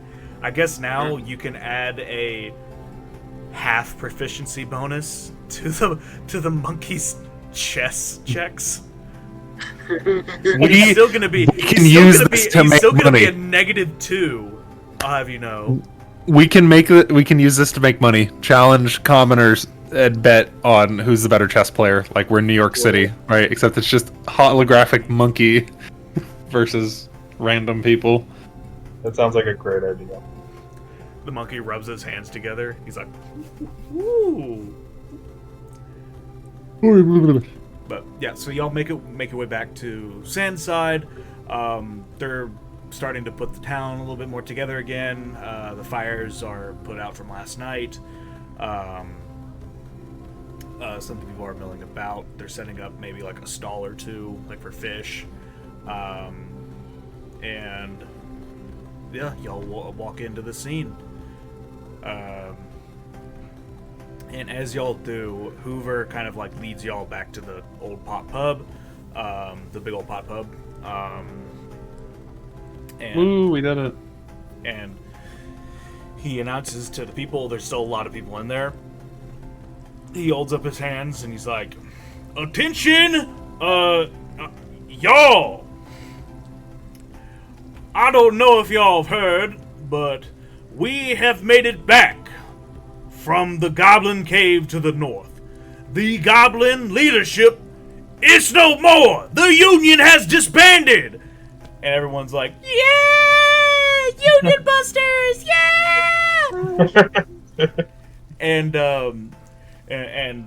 And Hoover's like, "Oh no, calm down. This is not to say that our troubles are completely gone, but we have reason to suspect that the ships are gonna start coming in. Sandside will be back on the map. We can start fishing again. Lobster season's coming up, and we gotta prep for Shrimp Fest." Joe's Crab Shack making a comeback. You see someone in the back who has like a fake crab on his hat. He's like, "What about crab season?" And Hoover he takes an old bowl and like throws it at his head. Like, "You can wait your turn, Joe. You know when crab season is." Oh, I just guess watch. After being silent for 2 hours, I continue to just kind of like stay silent in the background. Like, what the fuck is he doing? Like, just eager to get mush money. Coraline Gadsden. I announced to the crowd. So you like, get up on the table. So if- so Roland gets up, or Pyrite gets up on the table as well, next to Hoover. And Hoover kind of picks you up and is like, "Here's one of the heroes now!" If anybody wants to buy the heroes a drink, feel free. And Hoover's like, "In fact, let's buy the whole house a drink. First one's on me." and I'm bringing out the good ale. And then one of the people in the crowd shouts back like, "You had good ale this entire time." And Hoover kicks another bowl at them. Shut up! While celebration! Strike up the band! While everyone's celebrating, I walk over with Roland and Pyrite. While everyone's like just cheering and celebrating, us three walk over with the princess to the bartender, and we have the princess next to us, and we say, "Well, howdy do da! Look who's back, and look who's back with the princess. We hope you haven't forgotten our little deal now, have you, Mr. Bartender?" Make a perception check. I'll percept that. Fuck, I think it's 12. So this is like some teenager. he has like a bunch of pimples on his face, and he's like, "Oh, yeah, I thank you. You guys want a drink?" Son, where is your manager right now? He's on the table. And you see Hoover he's still dancing up on the table with Pyrite up on his shoulder. Oh my God. Lobster for everyone! Lobster tails are gonna be swimming out in the streets! We'll be right back, son. I look Did over we at have a deal Roland. with anybody here that we'd get paid? Yeah, it was Hoover. Okay. Yeah, that's what I thought. Like Hoover said that he would get the money together. The only other person would have been Gideon. That you guys would have made the deal with. Yeah. Alright, well, let's find his bitch ass. Because I thought the idea was like we make it to Vaderon and then we get the reward for the princess. I think that's what y'all had in mind. But Hoover did say that he was going to scrounge up something to pay for you. Oh, we're talking to Hoover, and he's gonna scrounge up something nice for us. Yeah. That's for sure. So, what should we talk to Gideon or Hoover first? Should we look for Gideon or talk? I think we can intimidate Gideon more. Okay. Hold on, let me see if I can actually get the noise. Ah, I can't. Hey, it cracks knuckles. What's my intimidation at? I just have a +1 on intimidation. Kaithas, you might actually have a stronger intimidation factor just because of your charisma. I got a +2. You want me to do it? I just have a +1, so you gotta put up the mean face. I'm gonna crack my tiefling blue long fingers and get a 15. So yeah, y'all find like in kind of like the corner of the building, you see Gideon, and he's like he has like a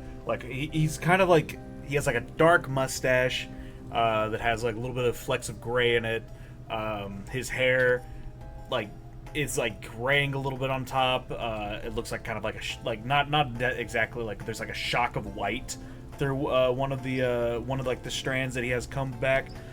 Despite most of it being combed back, he can't keep like his cowlick from like falling down onto like his forehead because he's like slick with sweat. He's like sipping on a tavern. He sees y'all come up. He's like, "Oh yes, the heroes. Great to see y'all here." Yeah. Cut the crap. Where's our reward? What crap? He's already panicking. What crap? I grab Gideon by his stupid shirt, and I say, "Do you see this cloak I'm wearing, Gideon? I got it from an undead pirate king. Now you're gonna give us our reward for bringing back your little princess, and you're gonna give it to us nice and easy. You hear?" Roll intimidation. Roll intimidation. Yes. Okay. Please don't be like a 1, please. I got a 4.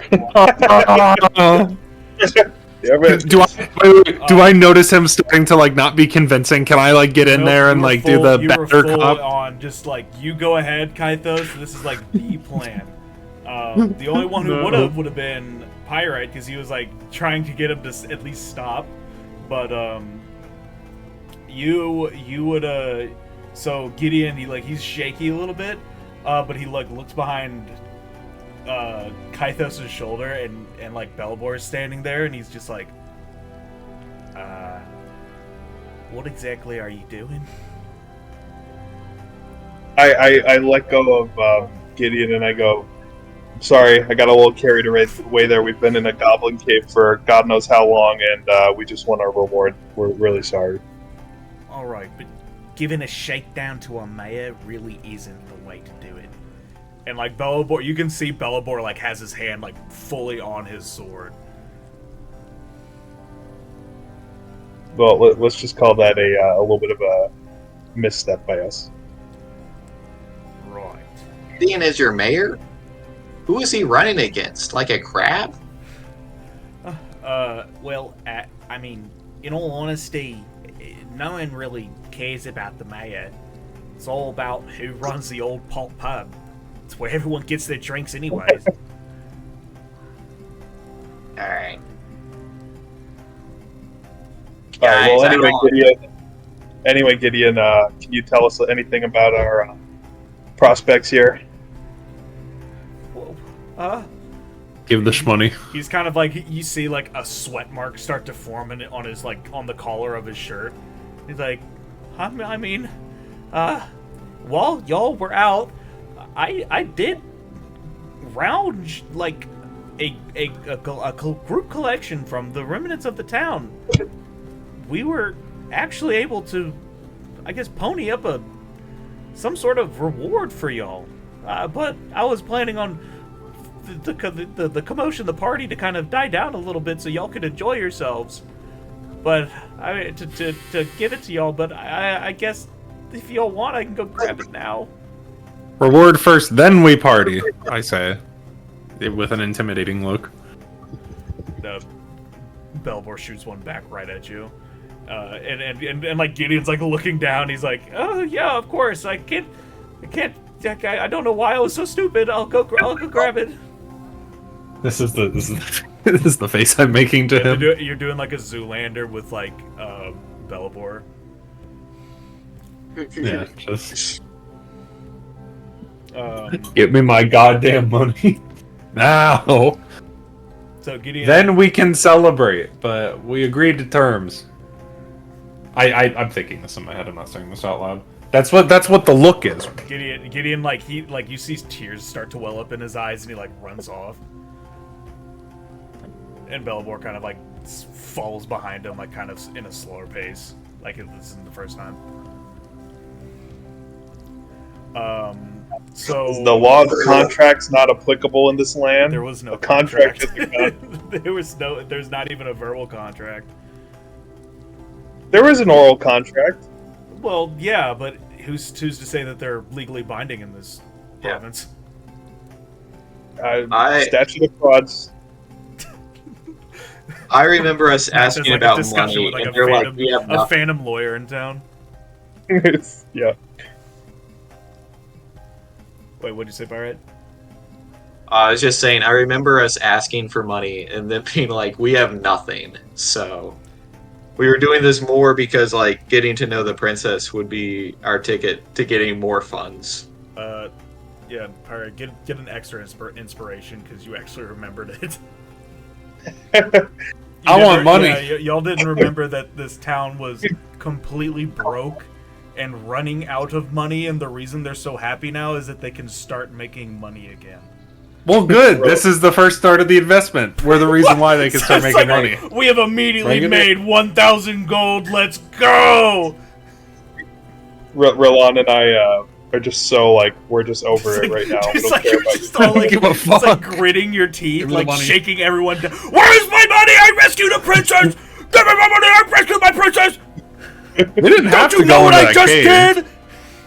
We didn't have to go into that cave. Is all I'm saying. All right, just whatever. I'm the DM, whatever Gideon's about to come back downstairs with. I made the land what it was going to be. The storyline bends to my whim. Whatever You will Gideon get your money when I give you came downstairs money. with. But anyways, so after about like 10-15 minutes, you see Gideon, like he like shuffles in the door and he tugs on Hoover's like pant leg to like get his attention. Hoover looks down and like, oh, what? Well, looks like our mayor would like a little word, and I think y'all better listen around. And he bows off the table, and gives Gideon the stand. This guy is easily like a foot, if not 2 feet shorter than Hoover. So like he gets up and like you can see like his head kind of like pokes above the crowd a little bit, and kind of like clears his throat. He has 3 sacks in his hand, and he's like, for the safe return of Princess Samishir, and for the gracious the service of duty to the people of Sandside and our community here, I would like to congratulate the group here with the heroes. The group of heroes. Say it with your chest. Roll intimidation again. Is this? Oh God! There we go. All right, Kythos, you got this. Wait, I'm doing intimidation? Yes. Alright. 6. You got slightly better. Good. The group of heroes,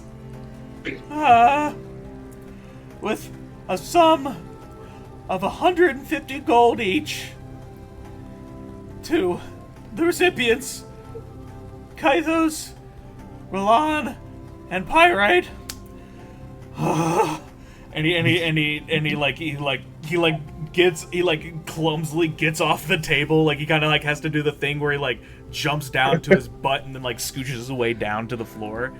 And he like goes down the line in that order and gives y'all each 150 gold. You can add that to your inventories. Perfect. Good. I'll take it. I might even get a bargain with them. I'm just tired of dealing with those people. I have It's one further suggestion, Mr. Mayor, and this won't cost you anything extra. I noticed that you're in the stages of rebuilding the town, and I think as economic development increases, there will be more and more buildings built throughout this town. Am I correct in that? That is dependent on the clam shucking season. And he looks to the crowd, and they're all like, "Yeah, to this clam shucking season." Well, and one of the people pipes up, heard... and they're like, "He means that once we start making money, we can start building more." Oh, that's right. I'm certain nobody in the world shucks clams as well as you do, so I'm certain Damn that right! You will soon be rolling in the stages of a big economic boom, and I ask that some of these new buildings perhaps be named after us. A statue as well, if you have the time. But I think, it would be nice for there to be something here to remember us by. Yeah! We're gonna name a kindergarten after them! Woo! All right. You're here to that. All right. Where are the food options? I say out loud because now I got my payment, I got my gold satcheled away and whatnot. So where the food at? Roland, like at the mention of food, like Hoover like appears like almost instantaneous through the crowd, and he's like, "We have the finest of seafood culinary delights. Might I interest you in a couple of shrimp puffs?"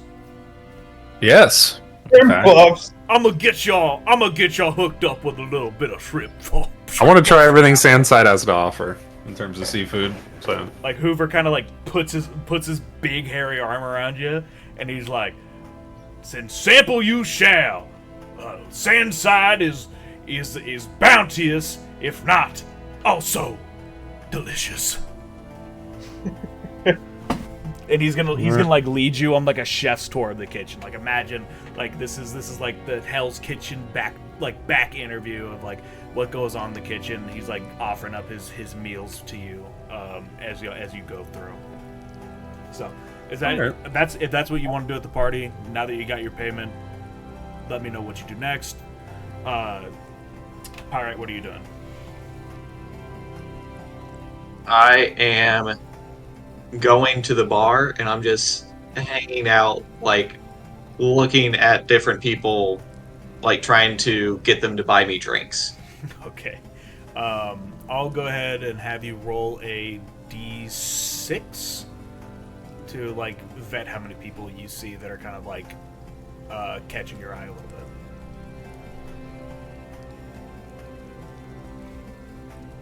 6. Damn. So you got eyes on you. Yeah, and each of them are like, you know, kind of looking at you. You know, so I'll go ahead and have you roll I'll go and roll a perception check with advantage or a persuasion check with advantage because you just saved the town. To have up to 6 drinks paid for you and consumed by the end of the night. All right. First one's a nat 1. Oh shit! Next one's a 13. Okay. Accidentally give you water. That one you choke. Poison in my drink. Yeah, that you convince them all, but you convince them all to get like immediate like I don't know not the trash can shot. The what's the one? It's where they take the drip tray and they like pour it into a shot glass in a bar. It's like the waste. Oh. It's like the waste shot or something. I don't know. Yeah. Like whatever's left. But no. So 13, I would say like probably 4 of them get you like 4 of them get you drinks and one of them gets you like a shot of like spiced pirate rum. And yeah, you down them all, and I'll have you roll a Constitution check after we figure out what Kythos is doing. Can I take a quick bathroom break before I decide? Yeah, sure. So I know what I'm doing. Kythos is in the restroom. You shit. No, I'm not taking a bathroom break at the game. Kythos, yeah, you get Real when you jitter enter hours. town. You accidentally inhaled a bit of goblin brain that flew out of the first one, and it's gotten you a little bit sick. Oh, So Kythos is in the restroom right now, pooping. I'll be right back. Number 1, not number. Shrimp puff corner over here, though. I know what I'm doing. You're having like an eat off with Hoover on who can eat the most shrimp puffs.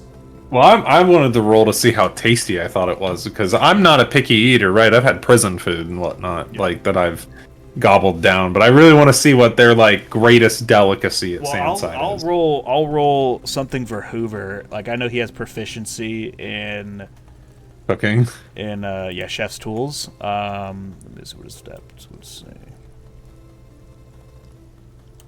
Nat one's this bitch. Gives me just goblin fecal matter. Let's see.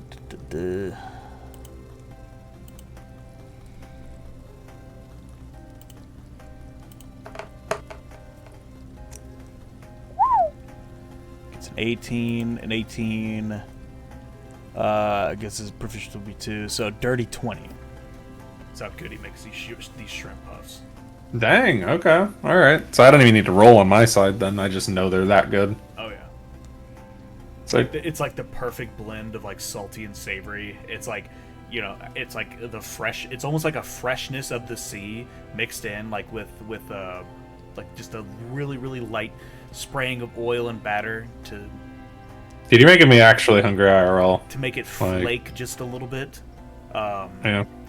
And it's like kind of like I know not a lot of people enjoy oysters, but it has almost that same quality of oyster where it's like you take a bite into the shrimp, it's like it's so like springy and the meat is like it's so like firm right at the first bite, and then it just gives immediately after the flaky pastry also breaks apart. That's what I was imagining, like oysters or fried oysters or something. Actually hungry IRL. So yeah, I'm gonna get into I got popcorn shrimp upstairs, so I can satisfy this whenever I want to, and I'm debating it right now. I'll do like a eating contest of sorts. More like just, eating nonstop shrimp puffs to celebrate us robbing this town. I mean, rescuing the princess. Where's our money, dickhead? Where's the fucking money, Lebowski? Shoving Gideon's head in the toilet. I really like the idea if we're just going town to town and we're like solving different problems and then immediately extorting the town for everything it's worth. It's like our heroes, ladies and gentlemen. I mean, it's chaotic neutrals. That's what y'all playing like. It's the very basic way that D&D is supposed to be played. I'm just an asshole. I'm literally just a criminal thief. So, I will always be that way, no matter who we're talking to. That's money. Like, I'm being nice to the princess. This is just me talking amongst you all, not in game. I'm being nice to the princess because it has a future payment, like, plan in mind. So, Yeah, that's why I had you roll deception earlier. Is because if I know Lon, that's what he's trying to do. He's trying to get an inside probably to the princess's castle, get their trust, pull off a big heist or embezzle from them, and then dip out and make a nice profit on the side. or other long con. I mean, again, kind of metagaming here while Max is away. Like, if our service proves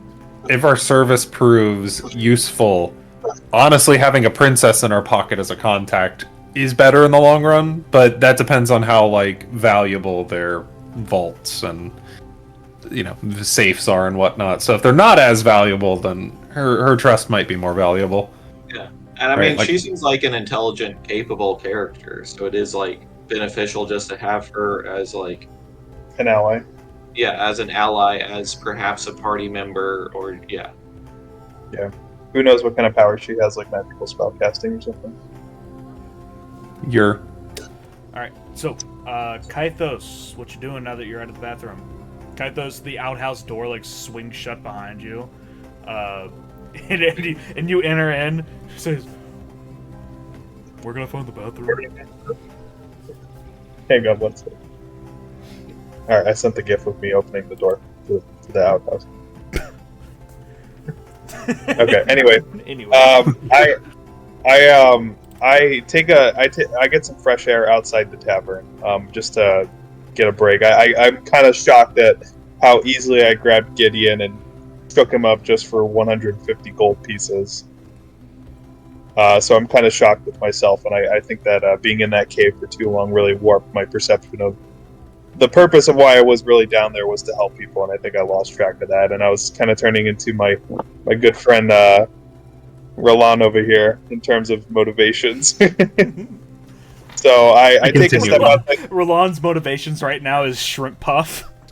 he has crumbs all over his face, and his lips are getting buttery to a point of it being a ring around. Dude, his mouth. These things are free, and the chef cooked them to a nat 20. It was not. Need I say more? It was a dirty 20. Dirty 20, but still, I mean, it's a good kitchen. It's good home cooking. So I go outside the tavern and I just kind of lean against the wall. I just kind of people watch. I look out at the sea. I look at the boats that are docked and think about the opportunity for commerce to happen a little bit more. Maybe if I can help the people with rainfall or anything like that to maybe make the sea life more prevalent and maybe help some commerce boom happen a little bit. So I start thinking about just thoughts like that. Okay. Roll a perception check and also roll a religion check. Okay. I'll do religion first and then perception. Religion 14 and then perception 10. So, you see as you look across this. Actually, let me set this up.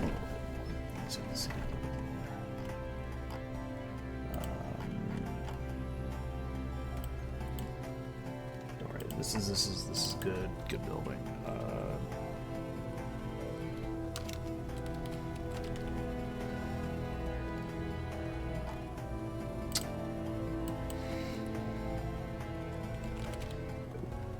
Bad to sense, actually.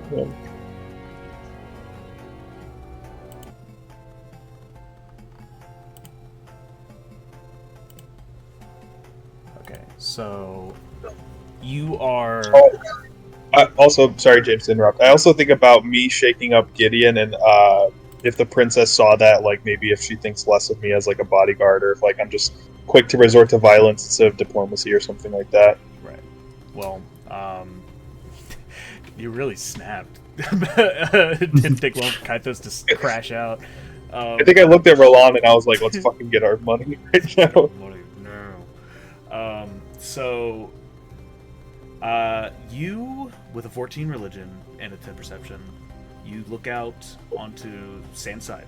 Big old pot pub is kind of like on a short road down to the ocean.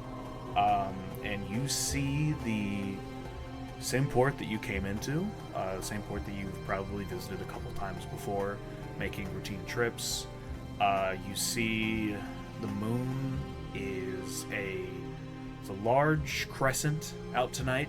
It is faintly hovering over the dark dyed blue of the harbor as you hear the lapping of the waves hit the wood of the docks, something that is now calmer. You can sense that it is no longer brought under the spells of the goblin cleric, and you can sense that this is a town just immediately starting to heal as its natural inclination to be a peaceful seaside town comes back to it. In the shifting clouds overhead, you can make out the almost formless but definitely a shape of your guardian deity, Talos. So you see the slim jawline, the very thin circular glasses sitting on the end of a sharp nose, and his long straight hair kind of forming the top part of these clouds. And you can kind of hear it from the distance as if thunder. And maybe it might be you looking into it. It might be a blessing, but you hear a very, very light da-da-da-da on the winds as seagulls fly overhead. And the clouds disappear. Your vision's gone. Oh, do my eyes deceive me? I think I keep seeing a figure out in the horizon. I mean, All I see is the seagull that I have depicted below. I have no idea what you're talking about. Didn't you have a beef with a seagull or something? I feel like you did. Me or God, No, Typhus? I don't know if it was you or Lon or not. It might have been. But I kind of like I see this vision that's like faint and kind of disappears, and I just kind of like ask myself, or I just kind of like talk out loud and just kind of say like, what is my purpose? Like what is my, where do I belong? Why am I here? Basically, are you? I kind of just kind of. Are you reaching out to Talos for this answer, or are you just reaching out in general? I guess to Talos, to the figure that I think I saw, just saying it out loud, hoping that I hear any response from anything, just like some clarity. That figure that you think you saw, that was Talos. Okay. Does Kythos know that, or Yes. do I not? Yeah. Okay. So you are a follower of Talos. He's revealed himself to you in like dreams and visions before, granting you your holy powers. You know his visage. You know what his his themes are. So that vision was a vision from Talos, like kind of trying to put you at ease. So I do say like like where do I belong? Like what is my purpose? Basically talking to Talos. Like can you give me any guidance at all? Basically. So roll another religion check, and cause this is something.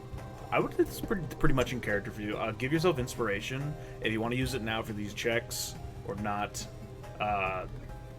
We'll go from there. Uh, I'll save it. Okay. Can I save it for like a next session or no? Sure. Okay. All right. I'll just save it then. 2. A 2 religion. Yeah. So you're reaching out. You're praying to Talos, trying to give you some reasoning behind these visions that you've gotten.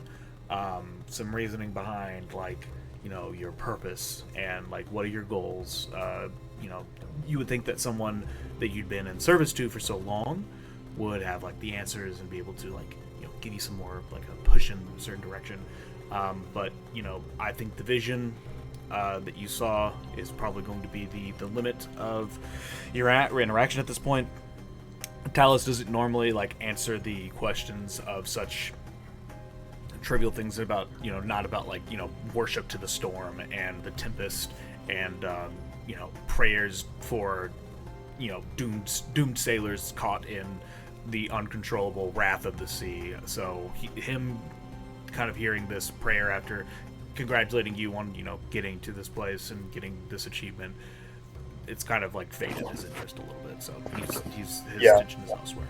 You can assume. I don't take anything like that, like no response personally. I just kind of like, I kind of know it's like almost like a futile thing where it's like I'm not expecting him to answer. I just kind of say it anyway, like just maybe in the hope that like some just passerby on the street would like kind of listen in or something like that. But yeah, I guess I'm still reminded of my like faith to Talos though. Like I'm still like committed to him and stuff. Right. Okay. Yeah. So we'll get back to you on that. I'll have everyone do like one more round of what you want to do. Kaithos or Roland, what did you say you were doing? You said a contest. I'm still eating shrimp puffs. Like I'm just gonna eat as many as they're willing to give me. It's more of a contest with myself. Every single time, like you put down a plate, like Hoover is like replacing it up. Like he is good. He's going along for it because of the ride. Roll a Constitution check real quick. Actually, roll 2 because you've been eating it for a while now. Okay. This is the first roll. You can see through the light. 15, right? That passes. You're 15. Good. Yeah. You're starting to feel a little full. Oh, get fucked, dude. What are my rolls tonight? So you're Nat 20. Apparently, when you're eating shrimp puffs, you can roll hot. So you're just like slamming them down, and like Hoover, he's like almost in between like making batches and stuff. Like he's going out into the bay and he's just like has a net, and for some reason the shrimp, after having like their habitat restored from nobody eating it for the longest time, like they've come back and he's just able to pull out like buckets of shrimp all at the same time and just like be able to restock it almost immediately. So I would call that inspirational, perhaps. Hey. Don't push it, buddy. How good I am at eating shrimp. Don't push it, buddy. Yeah, Roland, the classic shrimp eater champion. I have an in-lore reason why I'm able to eat so well that I can apply to these roles. It's because whenever I would get out of prison, not knowing when I'd be, restricted for certain food, I would always, make sure I eat a lot, right? Just growing up poor, making sure that whatever food I got, I would take in. So it was a bit of that, bit of mix, all of it combined, like a camel. Here's something else. Drinking water in the desert. Here's something else it could be. Also, I mean, roll a history. Yeah, we'll form this together. It's collaborative storytelling. That's what D&D's all about. What is this going to be? 18. Fuck, dude. So you remember every roll was like vividly this. As you bite into these shrimp puffs, like kind of the reason why you're eating them. It's like it's not really come up to you before, but like with this Nat 20 of the food, it's kind of like an Anton Ego sort of situation where it's like, yeah, you remember getting out of prison and eating well, but like that was in general. Like you were, you would eat cheesecakes and pies and tarts and all this other sort of stuff, as well as like steaks and filet mignons and whatnot. But like that's just like a general memory. But these shrimp puffs in particular, you remember back in Tippy Top, when you used to do petty crimes at this resort, stealing people's watches, going through people's luggage. One thing you would often do is swipe free meals from people's tables after they'd finished, they're just ordering. And one of the most common ones, because they live in a mountain, it's a delicacy, is shrimp puff. And you remember them being, the puffy clouds, which was the order that you would get at Tippy Top when you wanted the shrimp puffs. and you never knew why. You didn't even see a shrimp before, but you always loved them. So you're now making this connection that this meal that you would eat very often up at the Tippy Top Lounge is actually shrimp puffs. Beautiful. Single small tear. And you just keep on eating. Well, there's a specific GIF. I kind of want to bring back the classic. Oh, it's not what Max posted. Me and mushroom puffs. Is it the? Where is it? Is it the one from Goofy movie? Yeah. Honestly, pretty fitting. I didn't even think about that. Thinking of this today. Oh yeah. Oh my Me and shrimp god. puffs. Dude, I remember when that like polluted the group chat at Purdue. That I GIF. love it. Listen, there's nothing better. But so yeah, I mean, Roland, you're like going to town on these puffs, and Hoover, he's like all for it. Like he gets down, he's like, my God, I haven't even seen me eat this many shrimp puffs in a night. And let me tell you, back in those days when I was a much slimmer man, and he like gives his stomach a rub. It's like I could imagine maybe putting in 100 or 200 or maybe I don't know, maybe something in the middle. But you are almost on your third bucket, sir. You better slow down. You're gonna become half shrimp. No, I'm not slowing down. I Say it like you have shrimp in your mouth. Inspiration. Hell yeah! All right. Yay! I didn't mark that on my sheet.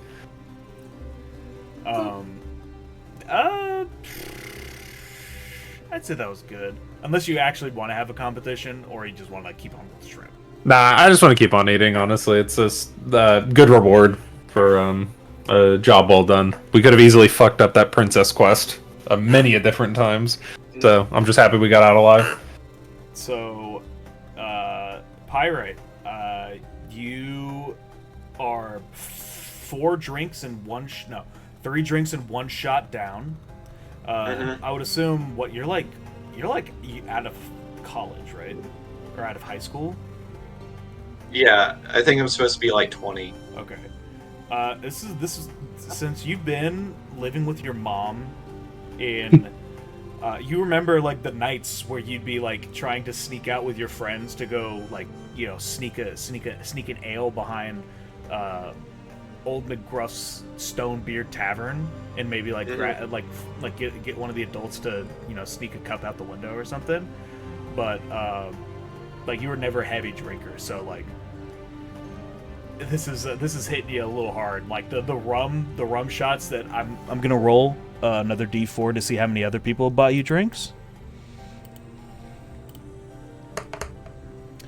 Another 2 people have bought you drinks, and they are both pirate ale shots.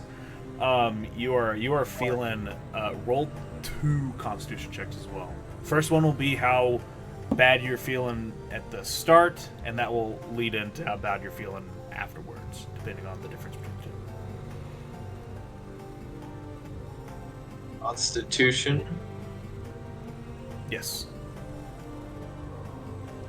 Or hold up, is it a save or a check? Go ahead and make it a save, because it's kind of like resisting poison. All right, so the first one is I get 20. Okay, dirty 20. All right, so you take those first 2 like a champ. Next one is You are 18. You are tossing them down. Like you feel like a little buzzed, but like you like I think the more developed musculature that you've gained like on this adventure, like the experience, like your adrenaline kind of like matches the effects of the alcohol, and you're kind of like you're feeling pretty well. Yeah. So at this point, yeah, I'm not feeling sick, but I am definitely feeling buzzed. And so is Princess Samishir nearby? You'll notice she's kind of like she's in the middle of like 2 different things right now. She's like kind of sideways looking at Roland like scarf down these shrimp puffs like it's like an amazing thing.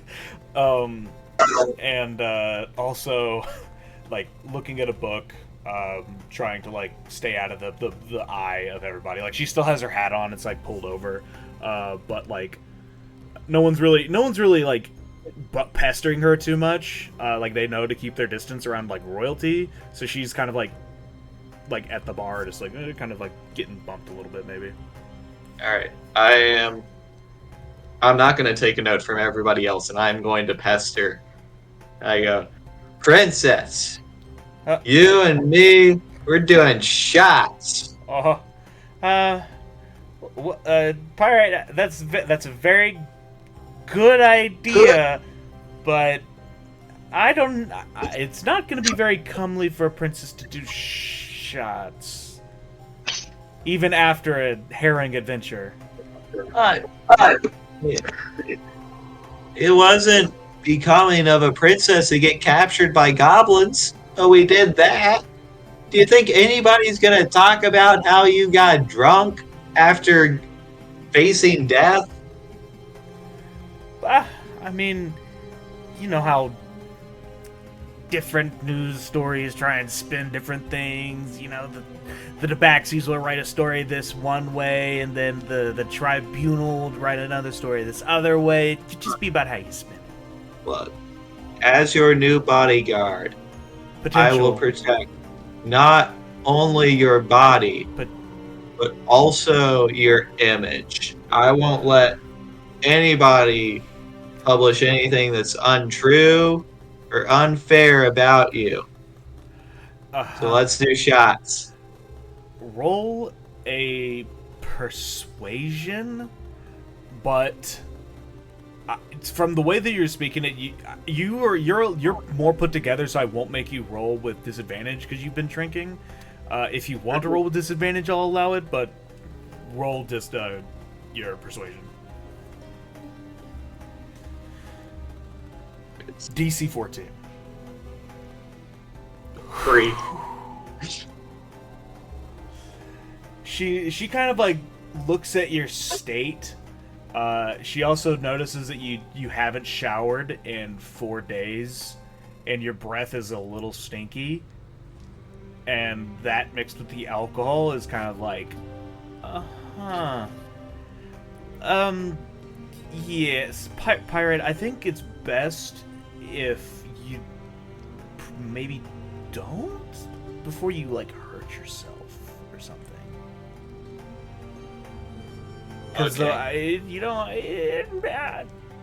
would just like prefer if my potential bodyguard was maybe a little bit more aware of his surroundings in case I get attacked. Oh, I'm to prove himself perfectly potentially. aware. No. I get it. You're scared. You can't keep up with me. I understand. I'm an adventurous guy. I get it. I don't know. Yeah. You'll come around. Yeah, I think the term protect and guard my body just kind of told me you're a little adventurous guy. No, that's just the name of the position. Bodyguard. I guard the body. It's a compound word. Yeah. I'm aware. you hear in the background just. No, I'm just looking at him attempt to have this throw conversation. me one of those trip puffs. All right, I'm gonna do this like as smoothly as possible. Are you willing to let go of one of your shrimp puffs?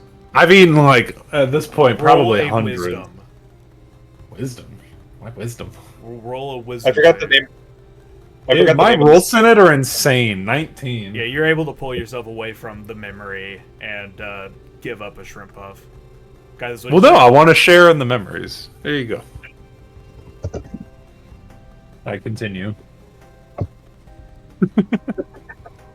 So yeah, you get one shrimp puffs. It's like still slightly warm from the oven bucket that they're frying it in.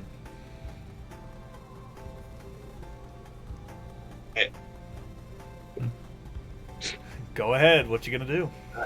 I try to eat it like, I don't know, trying to show off how like cool and put together I am, while still very much drunk. What? How?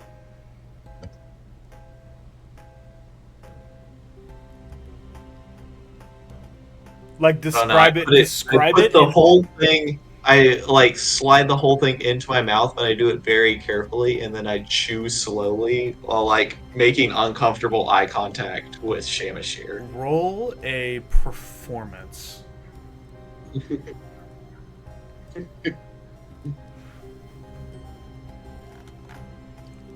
She again.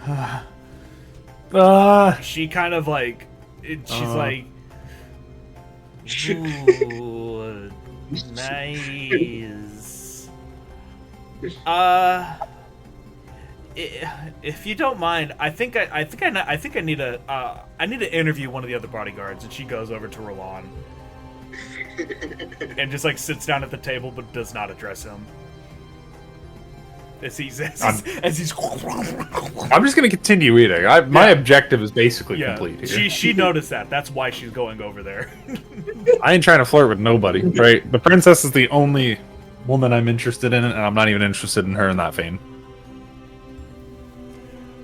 But yeah, so we'll say Pyrite sees this. He'll think of whatever else for the rest of the night. But this is gonna be the last action of the night, unless anyone has something direly important to do. This is gonna be the last thing at the party. So Kaitos, what do you do? I was just gonna like check if, given that everybody's like inside the tavern like partying, I was just gonna take a quick look at the docks and see if there's any like late night thieves trying to take advantage or steal something, and then like I would alert Pyrite and Roland and just say like, hey, we just have a situation we got to take care of really quick. But sure, if there is no plan for like a thief situation, that's fine too. Sure. Go down to the docks. So you head down the little strip of road. On either side of you, there are a couple of market stalls that have closed up for the night that you could tell were part of a small marketplace. Probably most likely the fresh fish market that people know Sandside about. But, you know, it being closed up, some of the awnings are a little torn. Some of the lobster cages are a little run down. They haven't been in use for a little bit now.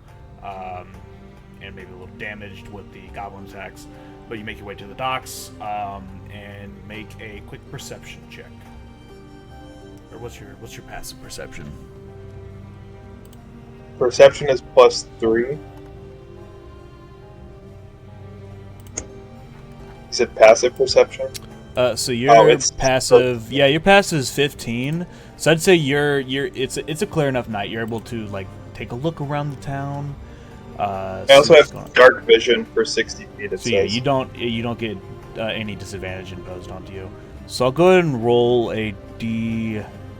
Yeah, I'll roll a d8 to see how many people are out here. Okay. All right, so there's 6 folks. You see, I got a 5 on my d8. You got a 5 on your d8. I rolled my d8. Okay, sorry. So you're able to see the folks out here. You see like maybe like one person who had too much to drink at the bar and is kind of like feeling the effects now.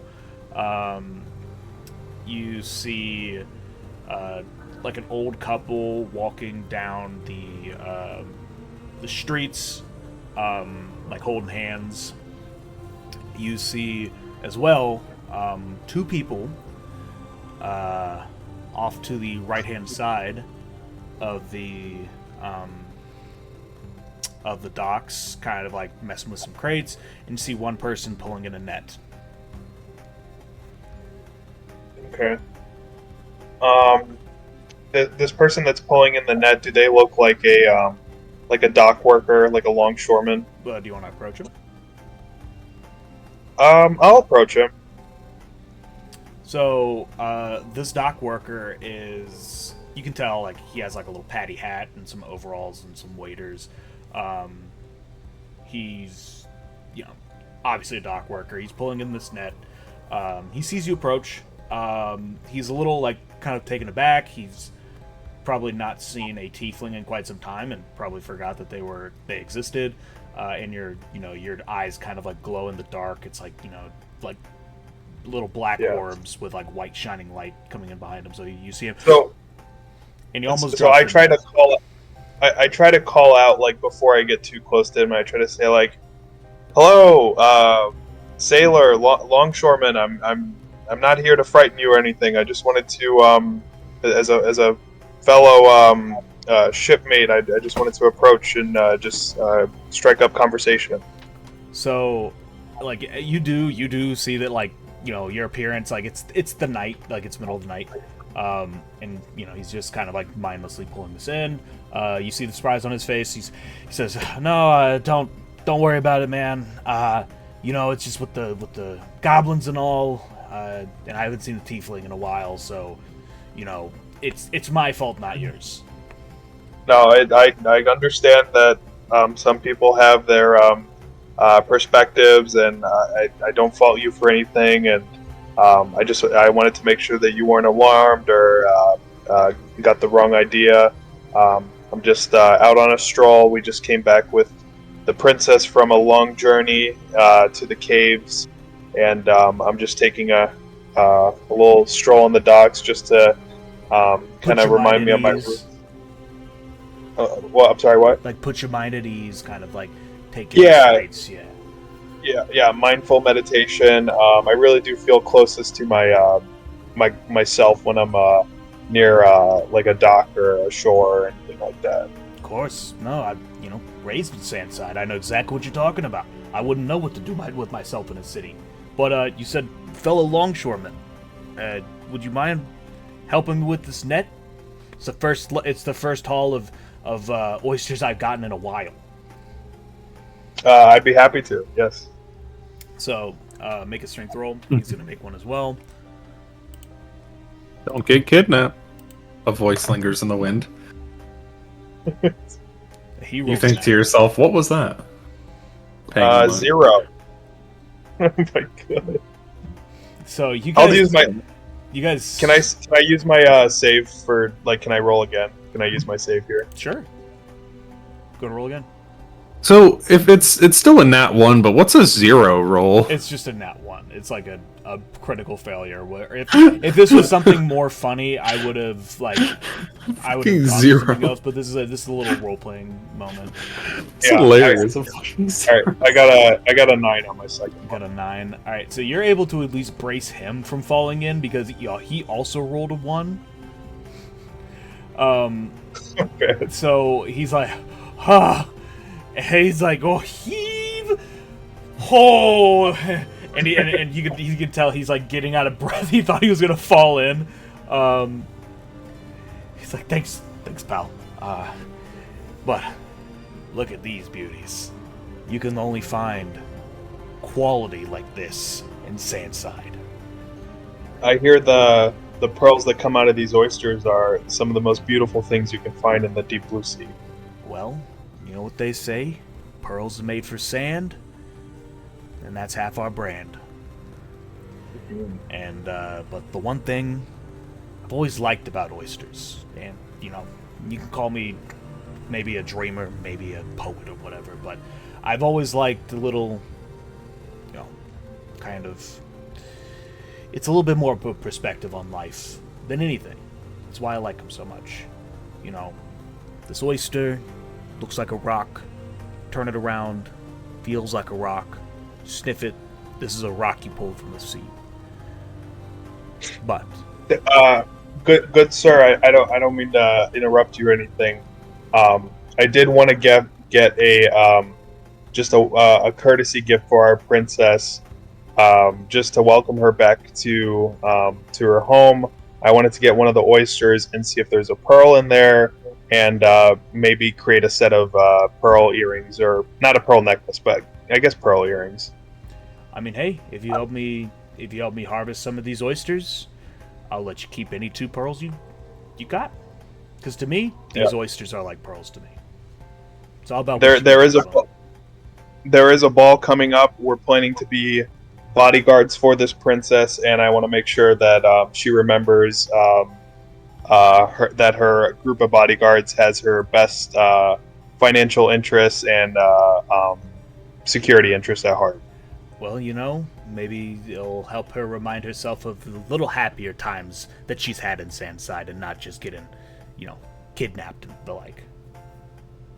All right. So I kind of just take a quick look. Can I do like a perception on like which oysters I think will have the best pearl?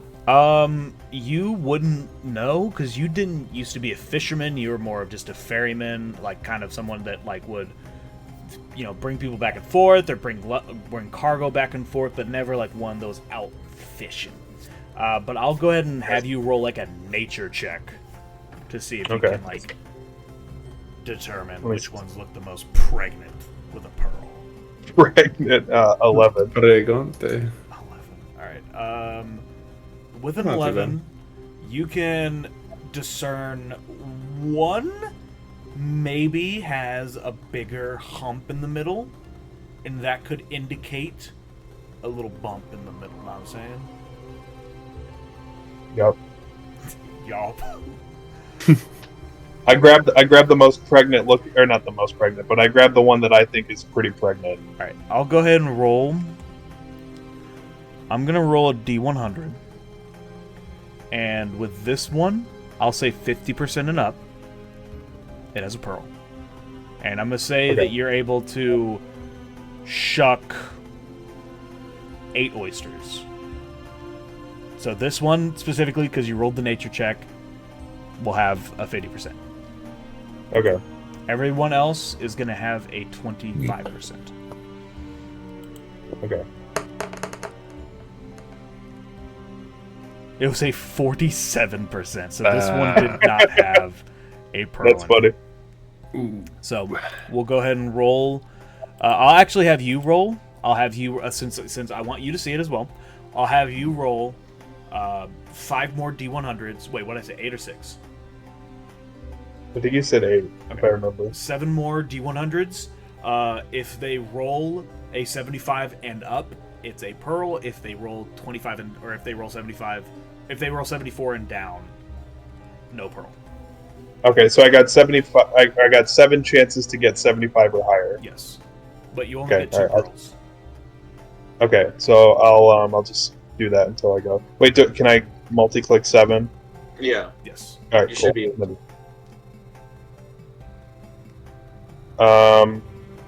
Okay, so one sec. Sorry, I gotta see that. Yeah, how do you look at all of them on here? Because I see one of them was a 69. Yeah. Is there not a way to look at it? It's a bit annoying. Like, I don't know how to unload. 69 plus 34. So you had a 69, a 34, a 15, an 11, an 80, a 57, and a 15. So you found 1 pearl. Okay. Not too bad. So in total, I'm leaving here with just 1 pearl? With 1 pearl, yes. Okay, Rather I'll than just none. improvise, and the princess will get a pearl ring or some shit. So as you crack open this pearl, the boatman speaks up, and he says, "That's why. Because you look at this rock from the sea, and even on the inside, a treasure there might be." And he's like, "That little bit of wisdom, it might be simple, might be something they teach in storybooks for kids, but it gets me through shucking oysters all day." That was very kind of you, and thank you for sharing your haul with me. And I hope to be of help to the townspeople in my travels here in Sandside. He nods at you and he holds up a half of an oyster. He says, "Cheers." Think, He takes and then we just slurp it, I guess. You both slurp down a nice ripe oyster. Yeah, I assume you can eat oysters raw. Yeah, I assume. that's how you're supposed to eat them. Okay. All right, and then I wave goodbye and I go back to the tavern, and I'm not gonna give the princess the pearl yet. I'm gonna wait till like the ball happens and then like kind of say like, this is a gift from our group, and we're it's just like a like something to like show that like, you know, it's like a not common courtesy, but just like friendship from us to you, basically. Of course. All right. So I'll hold on to that pearl in my pocket or something. All right. So after that, what? Pirate, what'd you say? When Kythos walks in, I want to like see him walk in and go, "Kythos, we should do shots." Yeah. Pirate, I'll be right there. And then I just kind of like hang around, like don't really walk up. Like, oh man, the crowd's too thick. And one of the guys is like, yeah, dude, we're like too condensed in here, man. We should take this outside. And yeah, I'm just kind of hesitant because as a tiefling, I don't know if everybody's gonna be warming up to me right away. I kind of want to wait till it's like a sober moment for like me to make contact with people. I would say even with the prejudices, some people would they're either A, too drunk to care, and B, too happy that their jobs are not at risk anymore. Yeah. All right, what the hell, pirate? I'll take a shot with you on it. Hey, Gideon, give me a round over here.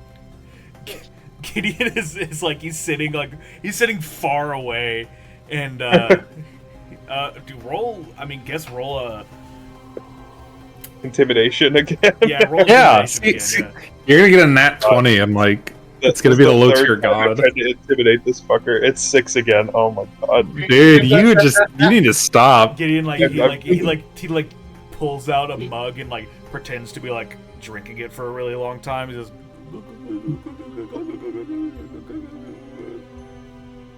I kind of just like assume that he's busy, and I just kind of go. But Hoover does like hear you, and he pulls out like 2 little shot glasses and pops them both on the table. And he says, "Well, if it ain't at least 2/3 of the hero group, what should I put this this momentous night? What should I call y'all 3? Shit. Have we even talked about that? Like what our band name is? No. Oh god, I don't even have a good name in mind, honestly. Well, we do have 2 dwarves in the party. I'll just put up the Heroes of Sandside. No. We gotta think of something, right? We got 2 dwarves and a tiefling. Yeah, but surely. you know, there's still time to build up another name. Listen, Colin, we didn't come up with the crystal gems after the first 2, or the uncut gems after the first 2 sessions, you know. I know, but like if this is gonna be a plaque held in Sandside, I want to. It's gonna be on the kindergarten. Yeah, this is important. I was thinking the show like 2.5 Men. It's like 2 half men, 2 half men and something, but I don't know. There's no good like lead into that.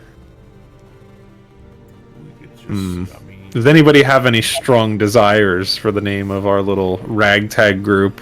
Met on a boat, fought some skellies, rescued a princess in a cave.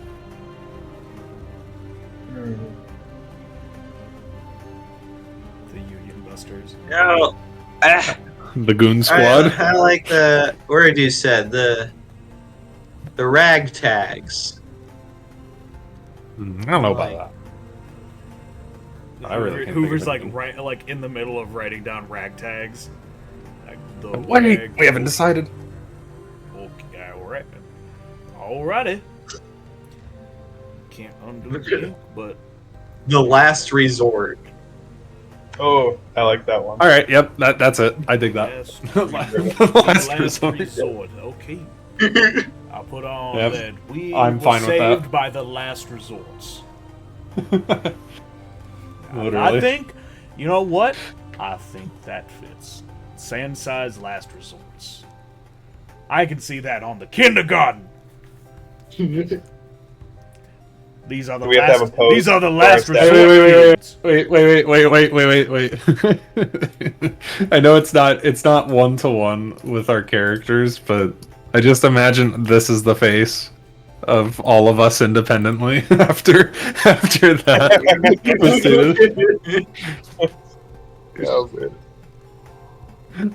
I could. There's no better. I can't find a better image than it's 3 characters that look.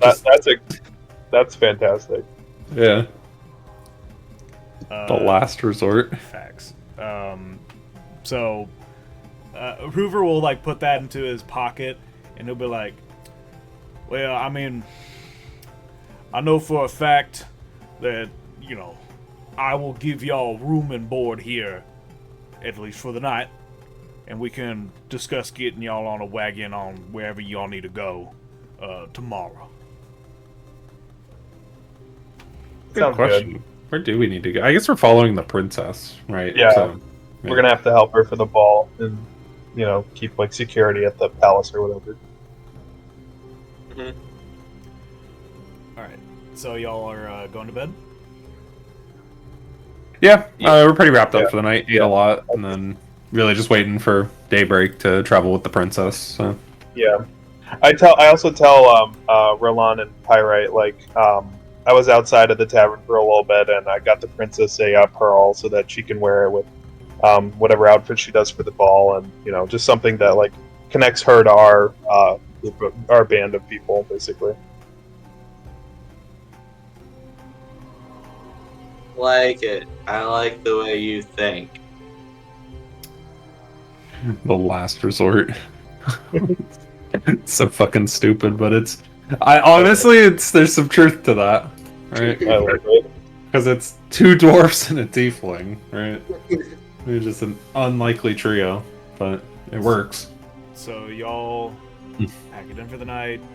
You show off the ring, or not the pearl for the ring,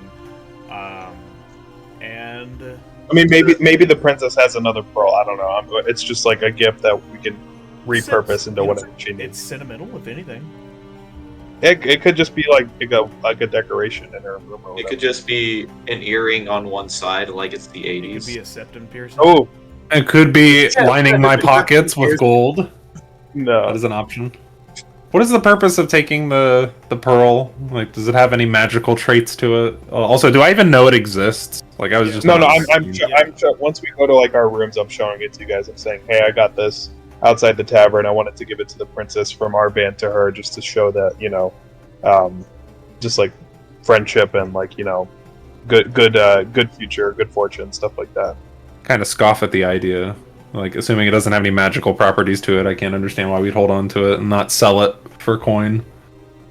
But I refrain from being too criminal. I don't know the right word for that. Greedy.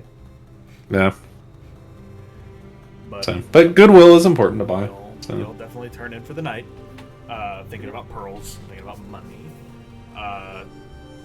Roland's still thinking about those shrimp puffs. Yeah, I had a good day. He's like licking the sauce from his fingers as he heads up to bed. Y'all sleep in separate rooms or one big room? Do we have a choice? Like in the loft? There's like 3 bedrooms. Like they're all very small, but like they're 3 bedrooms. And there's one like, I guess, bunk room. I guess with like 3 separate beds and like a table. Sleep together. Is the princess staying in the tavern dorm as well? She had like booked a house at the townhouse when she came in. Okay. So she has like a suite for visiting, dignitaries. Okay. That's fine. Do you guys want to just stay in one room just in case Yeah, just one big room. Yeah. One big room, separate beds. Works for me. I just walk in and collapse on the bed.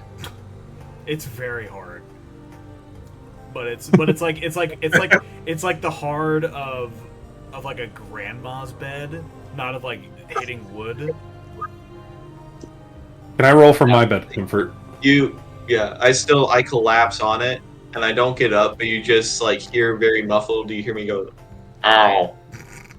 Dust like. Roland, go ahead and roll a. I would say, roll a investigation check.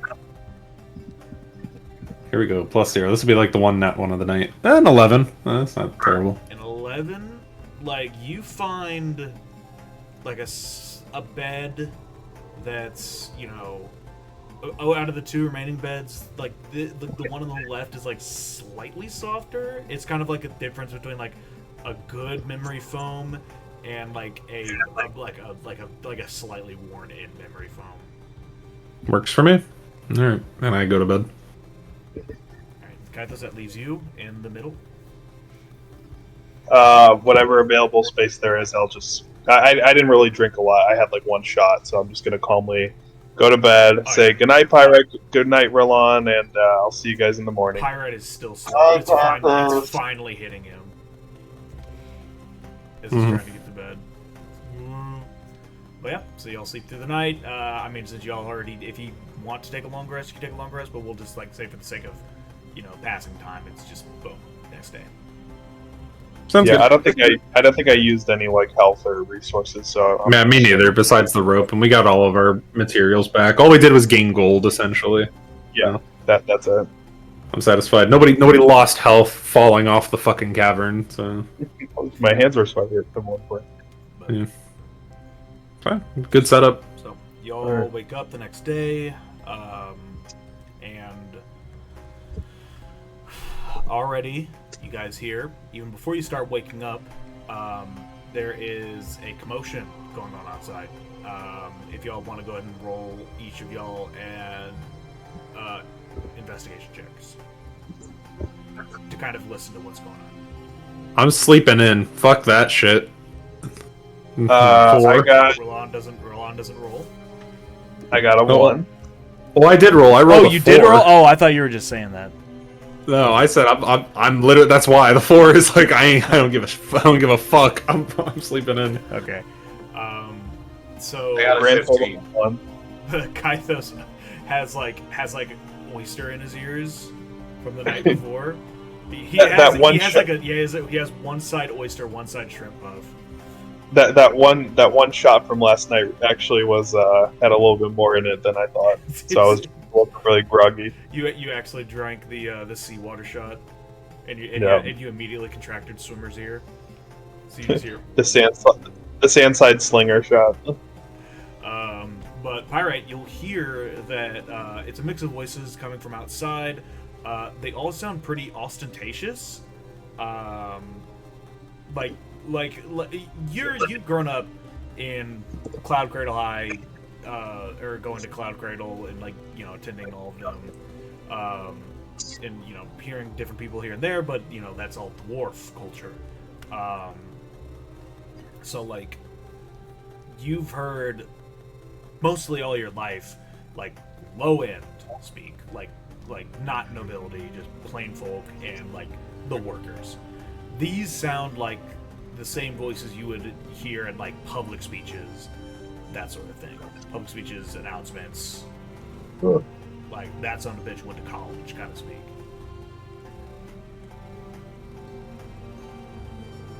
All right. Well, I'm automatically assume that this is the rest of the group that's been looking for Princess Samishir. So I try to wake up the other guys. I'm like, guys, it's showtime. We gotta really impress people if we want to get the big rewards. What? What's happening? What? You talking to me? I think it's the Vader on guard. Yeah, you guys hear outside.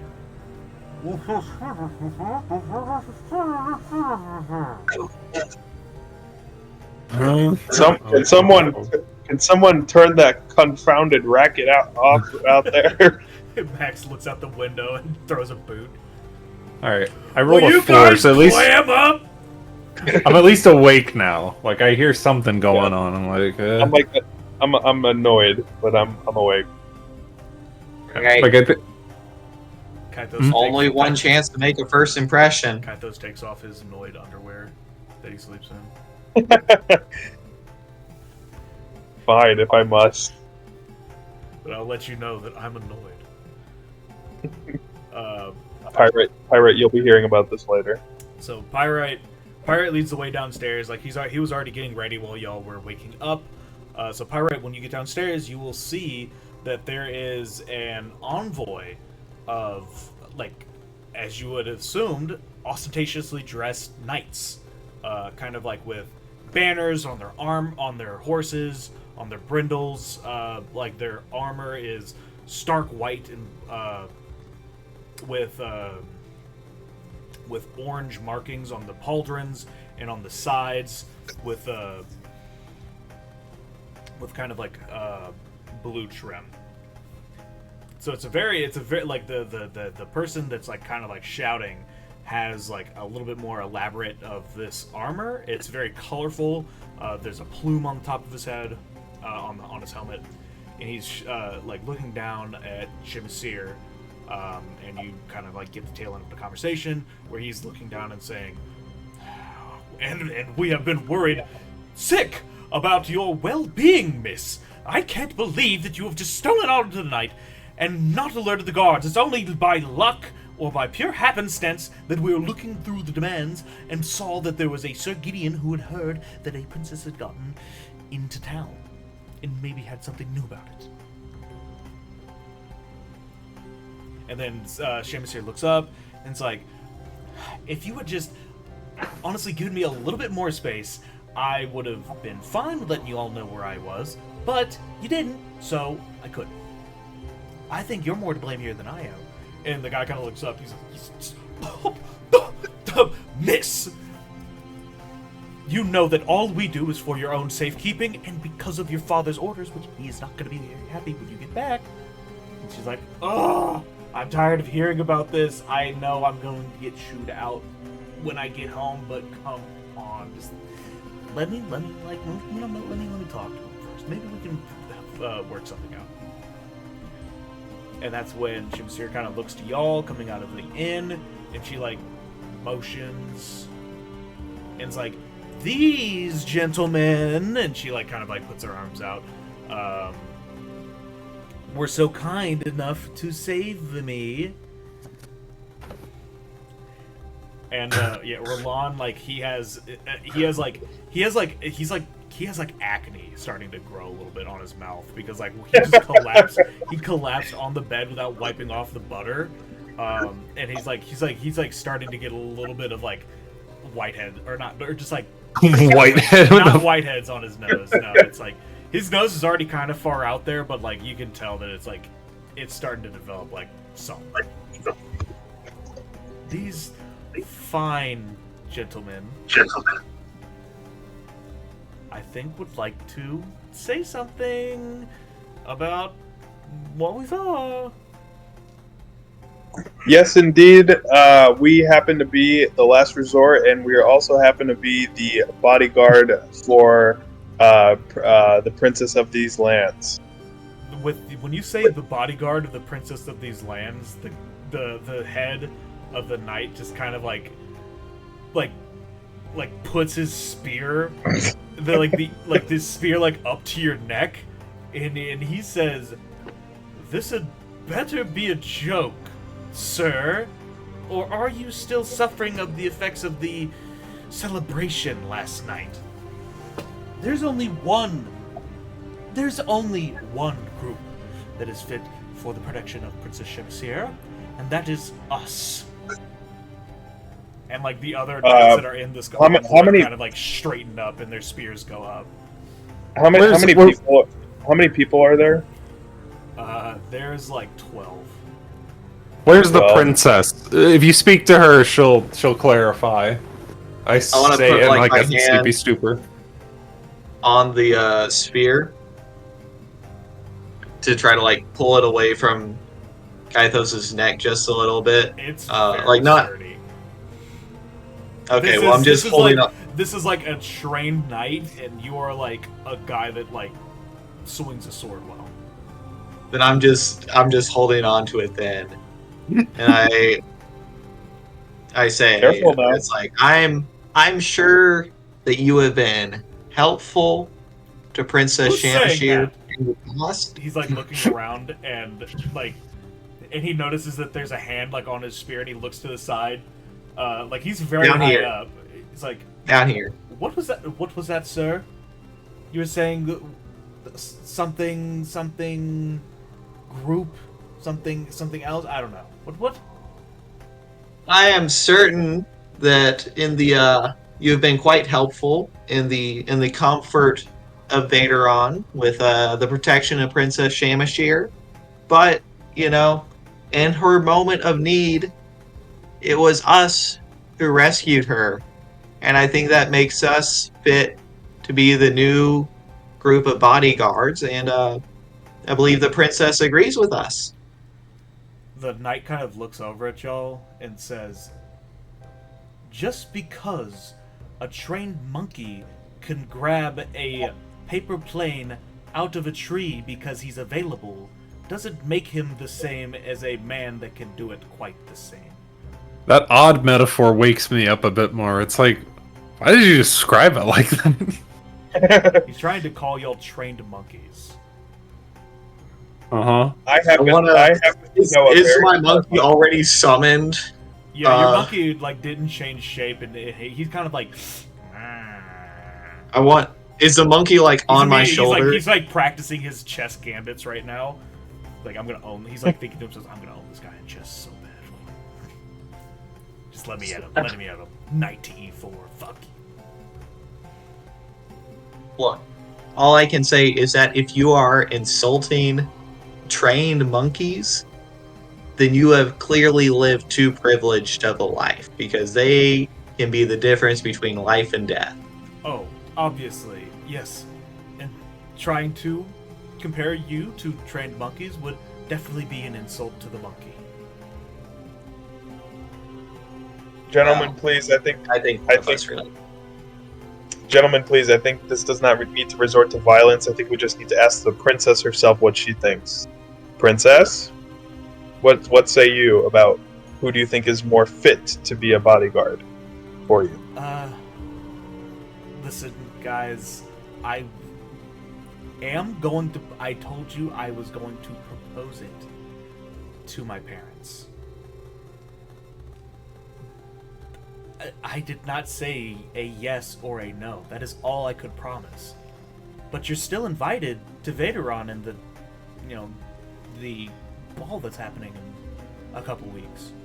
So maybe then you could make a more put together presentation?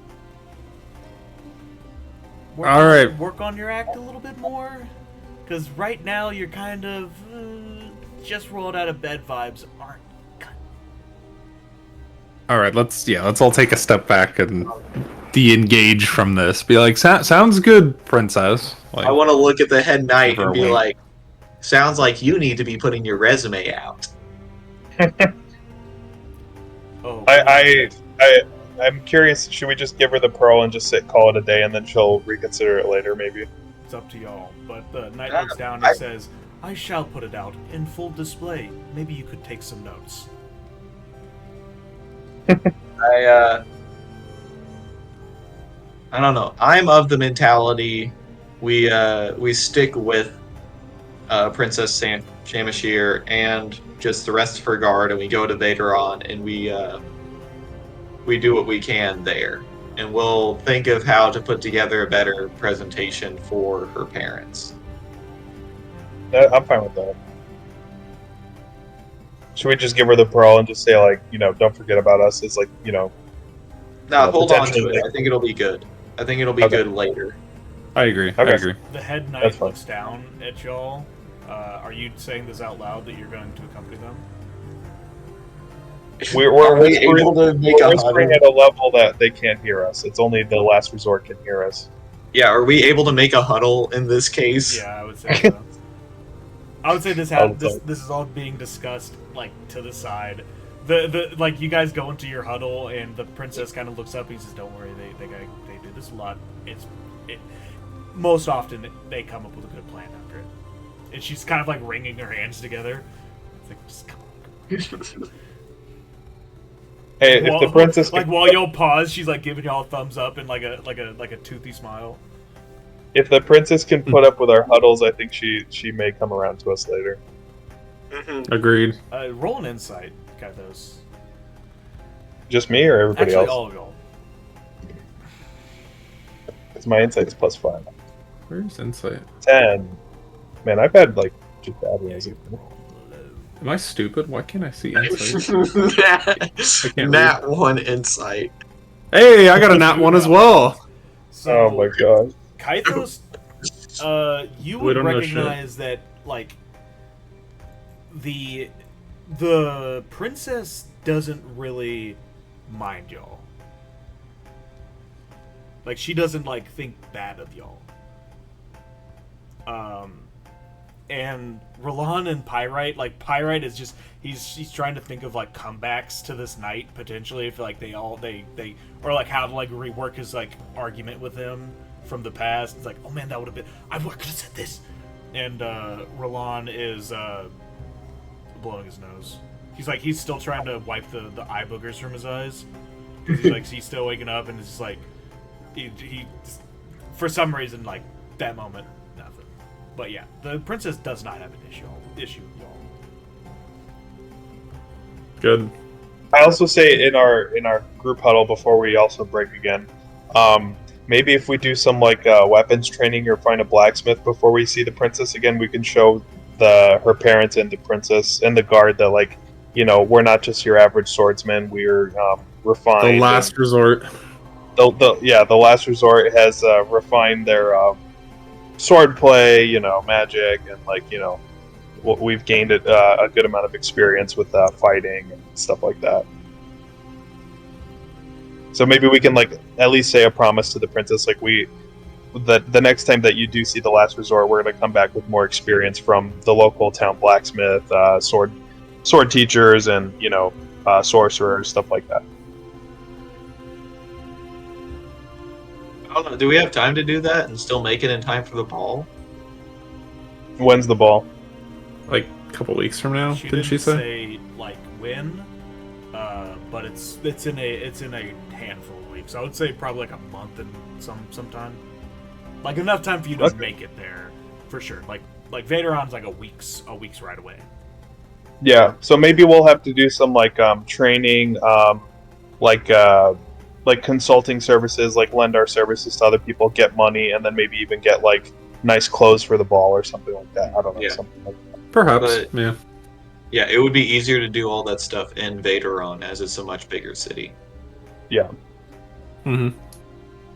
All right, so we essentially just convey what I just said to the princess and the guards, like what I just said. Like we hope to come back, you know, showing our full potential as the last resort for you, for the kingdom, and you know, for the good of the people, basically.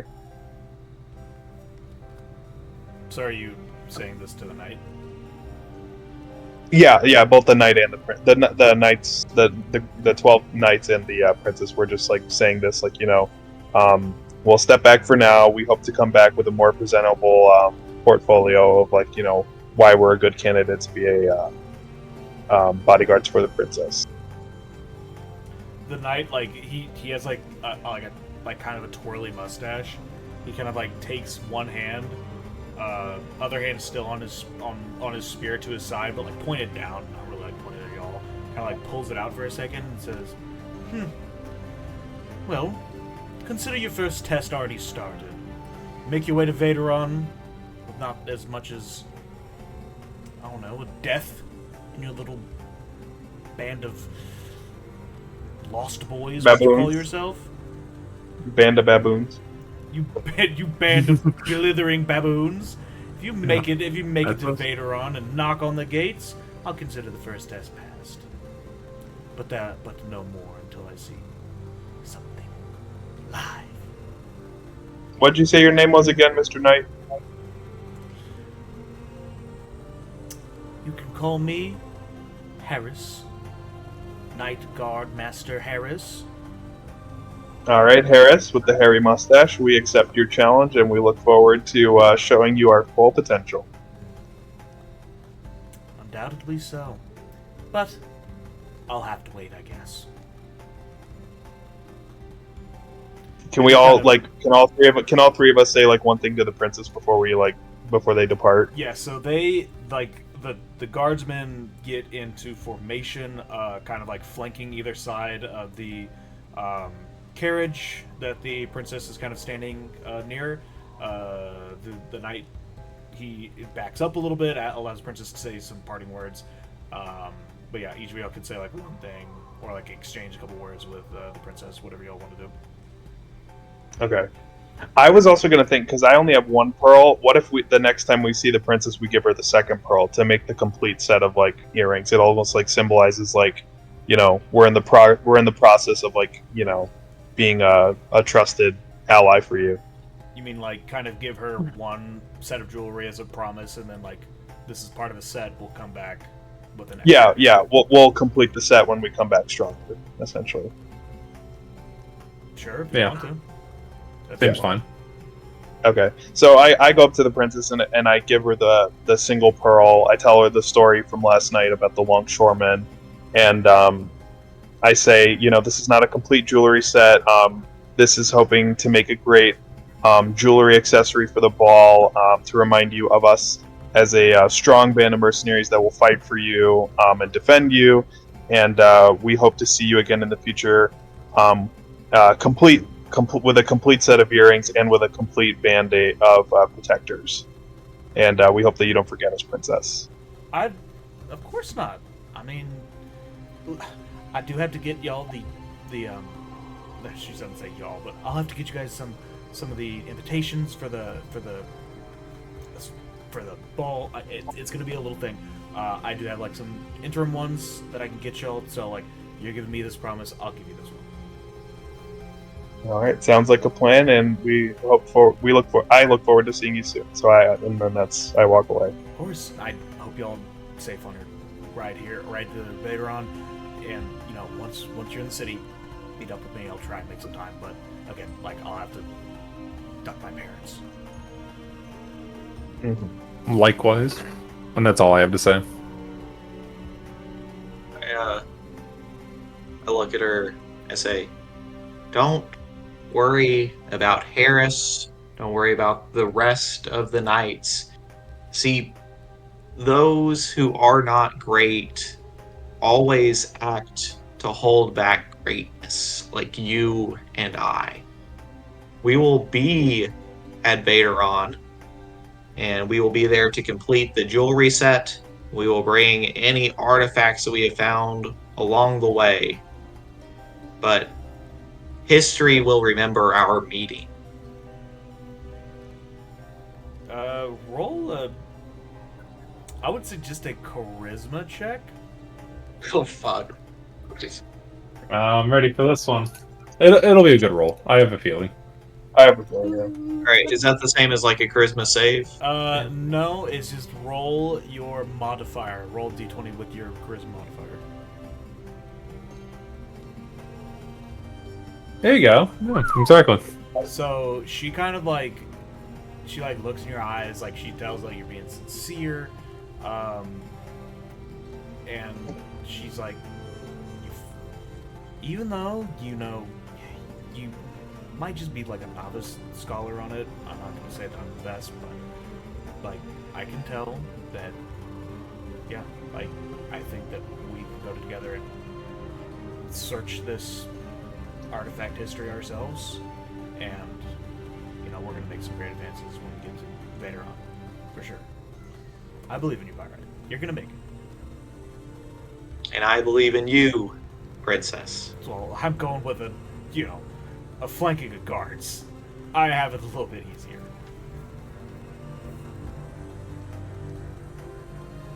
Yeah.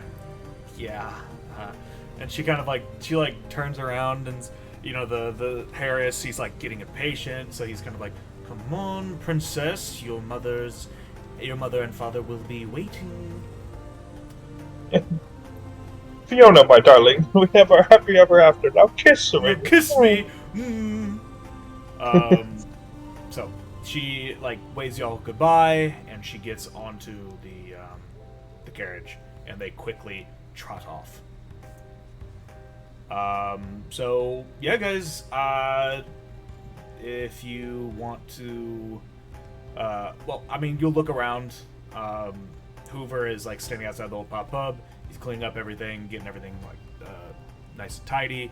And he notices y'all, and he waves hello. He's "Well, boys, I told you I would try and get something together for y'all as y'all left town." I'm assuming with the princess, he motions to the gate as the carriage is riding off. Is already heading on her way, sans y'all. Thank you, Hoover, for your hospitality and help on our journey, and we are looking forward to our next leg of our quest, which is to find a weapons master to teach us sorcery, sword fighting,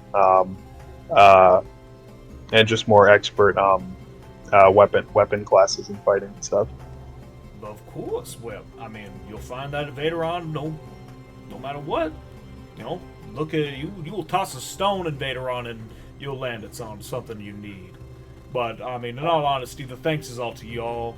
I just, I know we were going through a tough time, but for some reason, when y'all came in that door, I saw y'all as a lucky break for the town, and I appreciate y'all. So, getting y'all a wagon and a nice ride, hopefully be sufficient. Sounds good. Wow. We will be back to see the Last Resort Kindergarten at some point. Of course. We'll get those last resorters up and on their feet and learn about the ABCs. Quite a name for them. But he shows y'all to the side of the Old Pot Pub. As y'all are walking up, you see getting pulled up is like a one-horse carriage. It's very light. It's kind of like retrofitted to carry what little crops they had in town to, maybe like the next stall over. But it's enough for like a rider on the back of the horse and in the carriage. Mm-hmm. So, Hoover kind of motions to it. It's like, I wasn't able to arrange y'all a driver, so one of y'all is going to have to pilot this here receptacle. I'm happy to do that. Kathos, I was hoping you would, because I don't think this carriage was built for dwarves. Sorry. Yeah. So Kaithos, you go ahead and head the front of this carriage, and Verlon and Pyrite, kind of like cram themselves in the back, and Hoover kind of looks down the road. He says, "Now, Vaderon, if you follow the coastline a little bit, you should be able to get to Vaderon pretty easily. Just as long as you don't cut too far, north, or too far, I guess, south. I mean, you'll end in the sea, but you just follow the coastline down most of the ways. There's a nice little road that takes you on down, mostly to Vaderon, and by then you'll be able to find an inn or two to get more directions from there." Well, thank you for the directions, Hoover. And if we do have any questions, we'll be sure to send you a letter via carrier pigeon. Oh, please reach out. I mean, you brought a little bit more spice into my life, let me say. And I don't think I've ever had somebody compliment my cooking more than with the amount of shrimp puffs that Roland put away last night. And he kind of give him a heart. He kind of like, he sees it. He's like, "Thank you," when he blushes a little bit, and he gets a little like a little cloth, like a little burlap sack, and he says, "Roland, I'll put some more in this baggie right here." I will save it for the road. Bag. Oh my god. I'm adding it to my inventory. If I can figure out how to do that. Invigorating shrimp. It's super invigorating shrimp. Gives you the power of 10 shrimp. Container. Oh, I just need to make a custom item, I think. What does that one guy in Elden Ring give you? It's like prawn or something? Boiled prawn. The Boiled prawn. Dude, Yeah. Now that you're saying prawn, I'm actually forgetting what I... Black boiled prawn. Rimp. Yeah. Puff. Bag. So are y'all planning on just heading out? Getting on the way? Boom. Yeah. Yeah, I think we should just we'll just like set the carriage on the way, and that'll be like our like journey for the I assume it's like afternoon or evening right now. It's like the morning. Oh, it's the morning. Okay. So we'll just set off for the morning until we get there. Basically, if we need to take stops, we'll take stops. Okay, so y'all's carriage, like, you kick up with the horses, I won't make you roll animal handling. We'll just get on the road. And you hit the reins, kind of like, just getting up the sails to start a boat. And the carriage takes on out the east side gate as you start to head down the main road towards Betaron. And with that, Ooh. we can end the session. We're adventuring. You are officially an adventuring party. You've saved the princess. You've gotten your first celebration. How do you We've feel? made it out of Sandside. And out of the caves. We're making it out of Sandside with this one. We saved the princess, but we got stepped up by her cool posse of jocks, and we still gotta get stronger before we can fight them. Got the money, got the shrimp puffs, got the princess. All in a good day's work, I say. Yeah. Feeling pretty solid overall. My rolls were insane tonight, so we'll see how the next session goes. My rolls were subpar, but I'm hoping it turns around eventually.